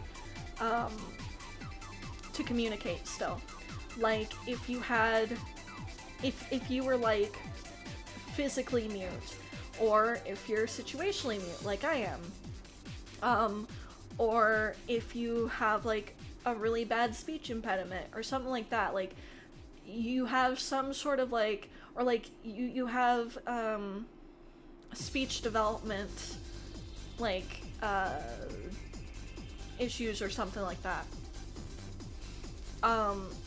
These any sort of like broad like speaking issues, AAC is very commonly used. So there are apps designed specifically for that, to facilitate that. And one of the ones that I have, I'm gonna bring it up because I think I still have the app downloaded. I've just never used it before. Here it is. Let me turn up my phone's volume. So I have this app, and there are lots of different ones out there. But the general idea is that you will have a set of buttons that have pre-written messages. And so the idea is that if you want to say something, you just very quickly press the button. Why is it not playing? Bro, I literally... Error loading text-to-speech engine? What do you mean? I'm trying to showcase something right now. Why are you doing this to me? Bro, it's not working. Bro, the TTS is literally not working. I'm so mad. Okay, you're just gonna have to trust me, bro, on this one. Yeah, I've never used it before because it just feels awkward to use, and like also the TTS kind of like triggers my anxiety of like just having like me physically like doing anything to have a voice come out is what like kind of triggers my anxiety. So I don't use the text-to-speech thing at all. I had it downloaded so that I could try practicing using it, but I've just never used it before. Yeah, so you're gonna have to trust me, bro, on this one. But I have this app where there's a set of buttons, and you can program your own buttons, and they all have pre-written messages, and you just press the button and it'll read out that message in the text-to-speech. The main issue with text-to-speech, besides like what I already said about like me personally, I can't use it because it triggers my anxiety. Main issue with this is you need to have some sort of device, like a phone or tablet. Sometimes that's not going to be allowed, like at school. And the other problem is, like Bebe mentioned, it can be difficult to, it might get some words wrong, especially like names and stuff. It can also be difficult to understand. That's just kind of how text-to-speech is. It just kind of sounds, it's just got this sound, you know, that just kind of makes it hard to understand sometimes. Yeah, all of those are like pretty big drawbacks for text-to-speech. But it can sometimes be very helpful, and I know a lot of people who do find it very helpful. I know of someone who is also a situationally mute VTuber. I've actually not spoken with them, but I've conversed with them before in their chat. I don't remember their name off the top of my head, I'm so sorry. But they are they're a situationally mute VTuber, and they use text-to-speech on their streams, and they use AAC programs, like with the buttons, to communicate out in their daily life. So it can definitely help some people. It's not for everyone. Like I said, with all of these, it's not for everyone. You gotta find what works for you. It doesn't work for me personally. It just doesn't work for me. But I have other ways of communicating that do work for me, like writing. So, I think these are all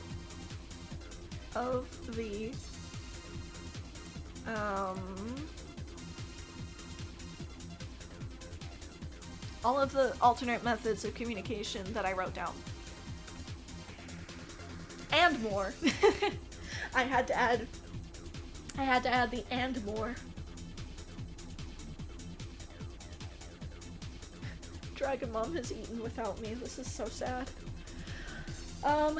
So yeah, there are so many different ways to communicate. These are some of the most common, like, alternate, non like verbal ways of communicating. One thing my therapist introduced to me was the idea of making, like, short vocalizations, which is something that some people can do. It can be really anything. It could even be, like, really short words, like yes, no, stuff like that. Or it could just be, like, not even words, just like some sort of vocalization, like la, stuff like that. Or the one that she did with me was clapping. So I would clap, I think, once for yes and twice for no. That was one thing we tried for a while. The main problem with that one is that most people are not going to understand what you're trying to get across if you just make a vocalization like la or clapping or something. So, and that's not to say it doesn't have its use cases. That's just to say, like, it's not really useful if you're just talking to strangers, you know?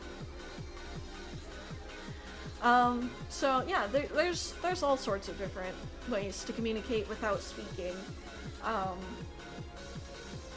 And you just gotta find what works for you. Because again, everyone's different. That's the main theme today. Everyone's different. Everyone's got their own ways to go about this, you know? Everyone has their own experiences. And that's true of everybody, not just people with SM. All right. We are on to the final segment of the stream. If you have any questions, this is the time to ask them. We'll probably do maybe about like 5 to 10 minutes of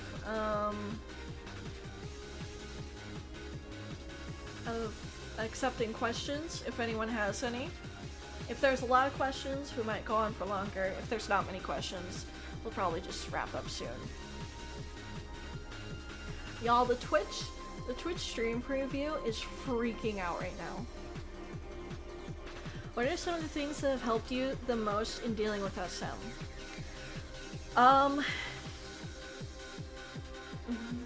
Definitely validation from other people. That's a big one. Especially from my therapist. She told me, like, the first day I met her, because I was really nervous about going into therapy again because I had a lot of not great experiences in the past with therapists. So I was very nervous about going into therapy again, as an adult. And the first thing she told me when we first met with her is like, speaking doesn't have to be the end goal.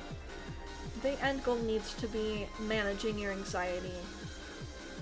The speaking is just a nice bonus if you ever get to that point, but it's okay if you don't. That was extremely validating. I also had that same sort of validation from a few other people. That's a big one. No worries, Lito, welcome back. Another one that really helped was, like I said earlier, just acknowledging that that's what I was going through. And that took me a very long time. Like I said, that did not come about until after I had already dropped out of high school. I had already been through my lowest point in my life up till now. But I finally just sat down and I was like, I need to change this. I need to change my thinking. I need to change my mindset about this. And I need to acknowledge that there actually is a problem. And I want to take steps towards getting better. And so the big thing I realized was that it had to be on my own terms. And so even though it took me a long time, I finally got to a point where on my own terms, I wanted to get better. And so that has helped me a lot of just changing my whole mindset about it, no longer seeing it as a source of shame, or even just refusing to acknowledge it, and reframing it as something that is a part of me that I want to spread awareness about. That has helped so much. Another thing is, for me personally, the anxiety meds, they have helped so much in keeping my anxiety levels down. I'm just generally so much happier right now than I have been in such a long time. And also, just the support from my parents. If I didn't have such supportive parents, I don't know where I'd be. Dragon Mom especially, I said it before, she's the MVP. She's the absolute GOAT. She always tells me, you know, take as much time as you need. We're always going to support you. Obviously, my parents aren't going to be around forever, but while they are here, they're going to do everything they possibly can to support me. And so that is another big thing that has helped me. They have given me the tools and opportunities to grow and to grow at my own pace. So yeah, those are some of the things that have really helped me with dealing with my SM. Yes, W Dragon Mom, W Dragon Dad, we love them. Do we have any other questions?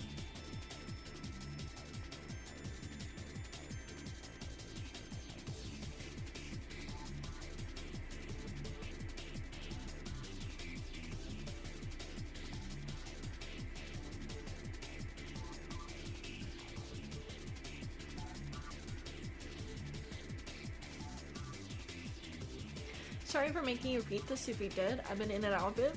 But are there different types of SM, or does it traverse mediums if you get what I'm getting at? Reading that back, it's probably just anxiety. Yes, so Joyce put it exactly correctly. SM is a spectrum. So it's like sort of different types of SM in the sense of like it's going to affect everyone differently. So some people are able to speak much more than others. Some people are only able to speak to their parents. Some people aren't able to speak to their parents at all. Some people are able to speak but only in an altered voice. So yeah, that it's a very broad spectrum. And it just very broadly covers the idea of being physically able to speak, but then the anxiety prevents you from speaking. And it is solely an anxiety condition. The anxiety is the root cause of the problem. But one thing I did forget to mention, but I kind of touched on it a little bit, but SM has a lot of comorbidities. So it is very likely that if you have SM, you are going to have other neurodivergent conditions, like autism, like ADHD. So it's very, most of the time, I shouldn't say most of the time, but because there are some people who only have SM and nothing else, but it is very typical to have SM along with other things. Like me, personally, I have depression and ADHD and maybe autism, we're not sure. Like I said, I'm getting that evaluation soon. So, we'll know for sure, maybe, soon-ish, maybe. Yeah. Yeah, but SM itself is an anxiety condition. Any other questions?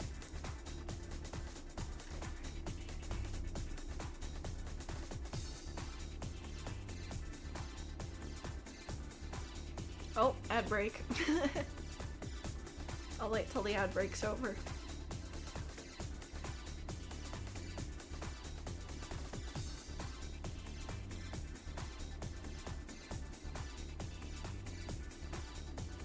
Thank you for the clarification. No problem.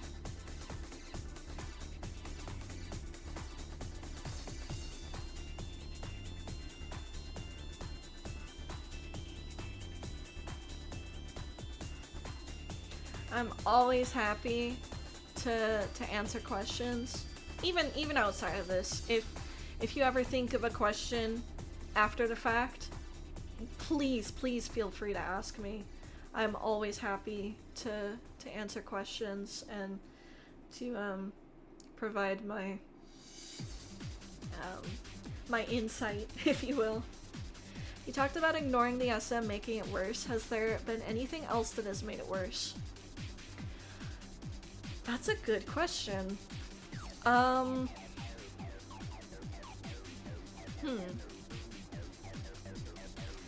sure there has, but I'm trying to think of specific examples.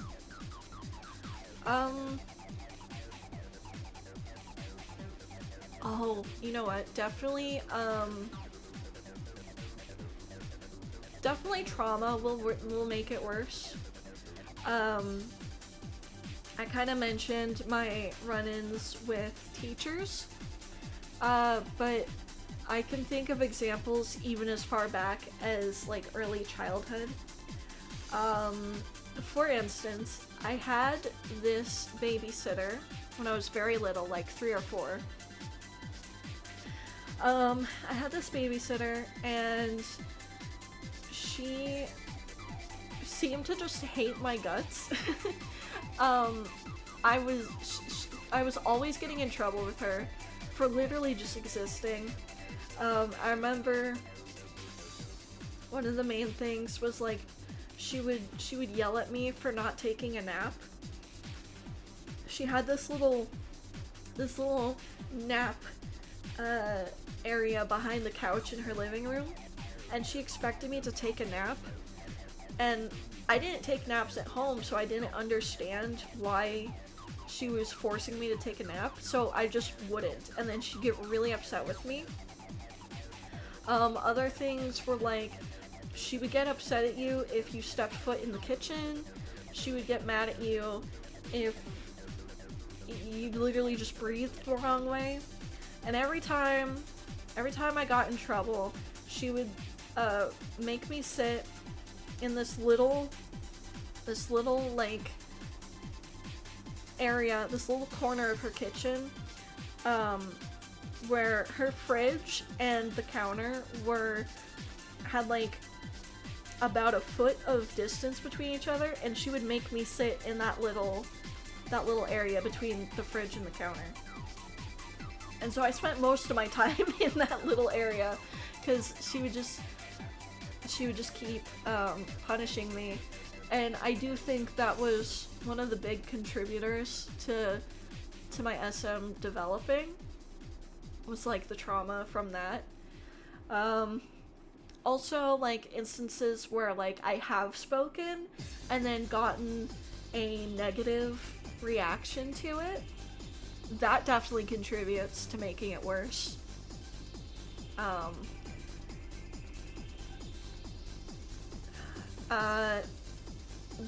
When I was in middle school, I had this counselor, therapist, whatever you want to call them. She was supposedly an anxiety expert, but she wouldn't do anything to really help me with my anxiety. Every day when I walked in, and I've talked about her before, but every day every session when I would walk in, she'd be like, "So are you gonna speak today?" And I would obviously shake my head no. And she'd be like, "Okay," and then she handed me a whiteboard to communicate my thoughts. And one day, I was at a school event with my dad, and obviously him being my dad, I was able to talk to him. And so I was talking to him. Unbeknownst to either of us, she was like right nearby, and she overheard me speaking to him. And like the next session after that or something, she accused me of faking my SM.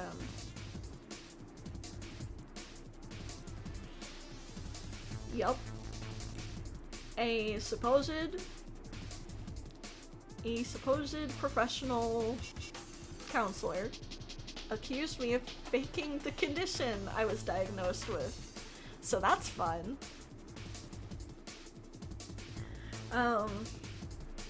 In some ways I feel like almost like it got gradually worse, almost as like a spite response to people accusing me of faking it or something.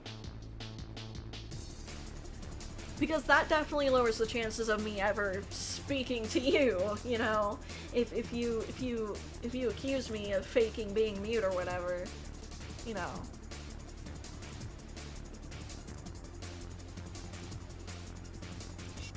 Because it's almost like, in my head, if I do get comfortable enough to speak, and that person is nearby, that's just proving them right. Even though they're not right, but like, you know, stuff like that. It's definitely things like that that make it worse.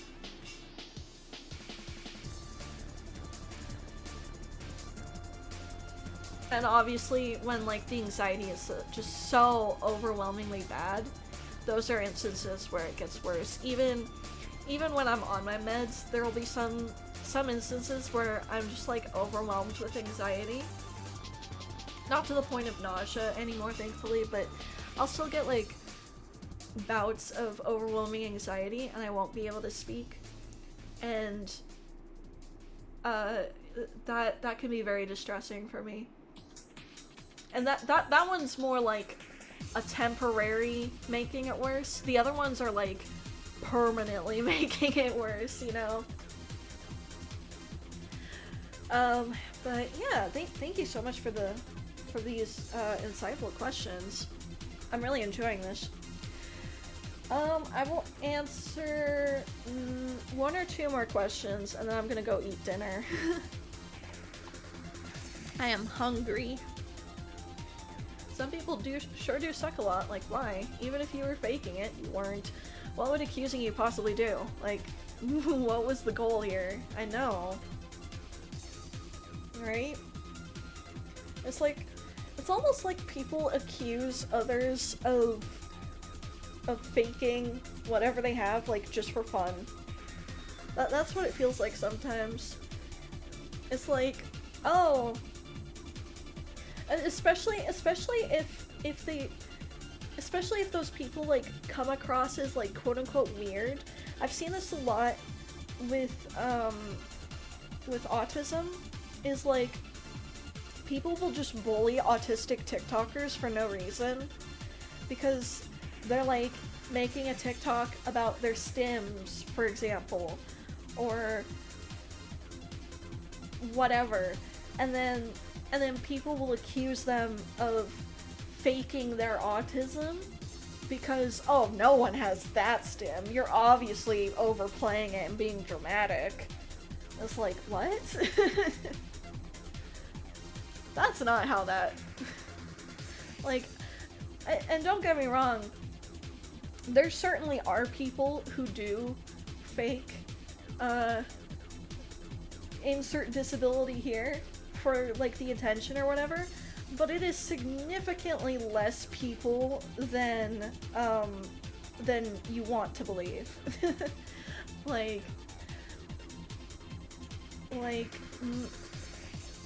Most people who claim to have a disability probably have that disability. Just saying. Not many people stoop that low, exactly. It's like, just a very select few bad apples. But I guess there is the saying, one bad apple ruins the bunch, you know? One faker makes you suspicious of everybody, right? But I just think it's generally very,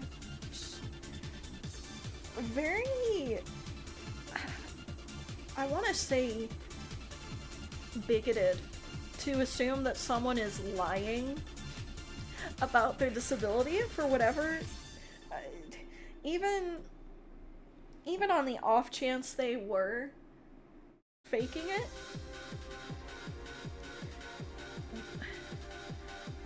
And, like, okay, I'm trying to figure out the right wording.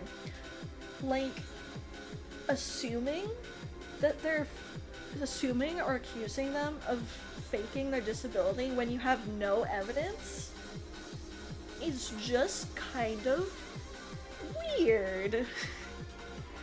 And low-key kind of bigoted. And ableist. Like, that's such a strange assumption to jump to right off the bat. Obviously, if you have evidence that they are faking it, that's one thing. But yeah, giving people the benefit of the doubt is generally the right thing to do. Just assuming they're faking it just because you don't like their stim or the way they dress or the way they act, you're like, oh, you must be faking being autistic. It's like, what? Like, sure, Grandpa, let's get you to bed. And if someone's disability is just inconveniencing themselves, like being mute, why wouldn't you just believe them? Exactly! This is what I don't understand. Is why would I choose to be mute? I mean, why would I choose to inconvenience inconvenience myself to the point where I can't communicate my needs. I get visibly distressed when I need to communicate something and I can't. I get visibly upset. I literally will cry if I'm trying to communicate something and it's just not getting across. Why would I ever fake that? Why would I put myself through that kind of torture willingly?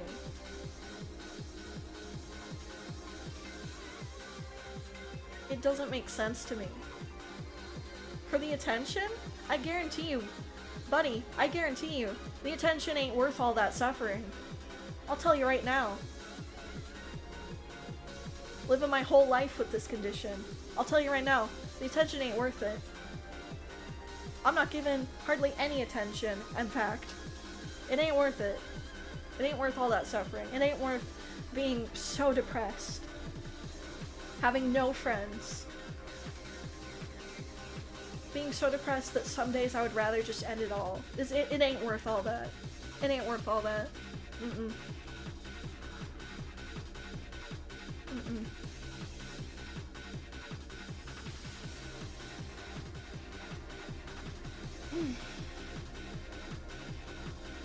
But we keep living our truths. We keep speaking our truths. We keep spreading awareness. That's all we really can do at this point. And I do hope that someday we will get to a point where we don't have to prove ourselves to strangers. That, you know, the people will just be tolerant, be more tolerant of people who are different from them. And hopefully we'll get to a point where we can get so much more resources and so much more support for each other, you know. I would absolutely love to connect with other SM creators, because I know they exist. I know they're out there. We talked about one today. I would love to get to know her. I would love to reach out and connect with others, because we're all in this struggle together. We really need each other.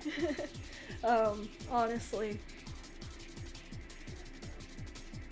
Or even just non-creators. Just I wanna get to know other people with SM, just in general. I wanna hear people's stories. I wanna be able to support each other. That's my dream. That is my dream.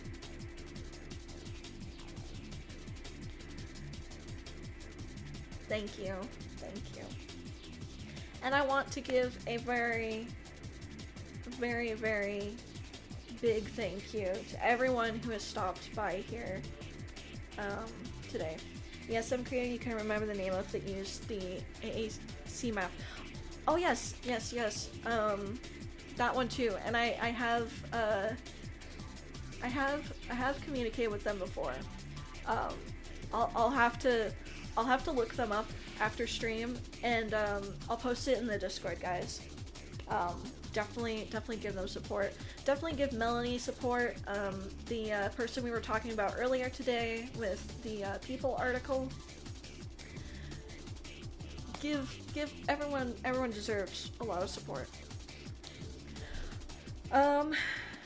So yeah, I just wanted to give a very big thank you to everybody here for stopping by, even if you couldn't stay for the whole stream, even if you came in late. I very much appreciate this. I very much enjoyed this. We went on for 4 hours. We went on way longer than I thought we would, but I'm actually very, very grateful for that. And maybe we'll do more streams like this. I'll have to think of more topics to talk about. But I knew if I was gonna do something like this, this topic was gonna be the very first one I talk about because it is so important to me. Not to say that other issues aren't important to me, obviously, but you know, SM is my daily experience. It's like one of the biggest parts of who I am. So I knew I definitely wanted this one to be the first one. I'm glad you guys enjoyed it. I wasn't sure what the response was gonna be, but I'm very, very, very pleasantly surprised. I'm so grateful that everyone enjoyed it and took the time to listen and ask questions and take notes and yeah, very educational. You're so cool, Ciel. Oh, you're very cool. I couldn't imagine a better twin than you. Stop! I'm gonna cry. I gotta go eat dinner. I don't want to cry. I don't want to cry over fajitas. Oh, thank you all so much. This has been great. But I am, unfortunately, very hungry. So we are gonna wrap up stream and I'm gonna go get myself a delicious fajita. Yes, yes indeed. Yes indeed. I don't think I'll raid out today, because I do just want to go get dinner. So we're not gonna raid out today, but we will wrap up here. I will have one for you, Lito. It's gonna be great. So thank you all so much for stopping by again. Have a good rest of your day or night or whatever, wherever you are. And I will see you on Friday for Cobblemon! 12 hours! Yay! Woo! And Streamiversary next week! Next Tuesday! Woo! Yeah! Alright, I'm gonna let you go now, okay? Everyone take care, stay safe and warm in this weather. I know it's pretty bad right now. And I will see you all on Friday. Bye bye!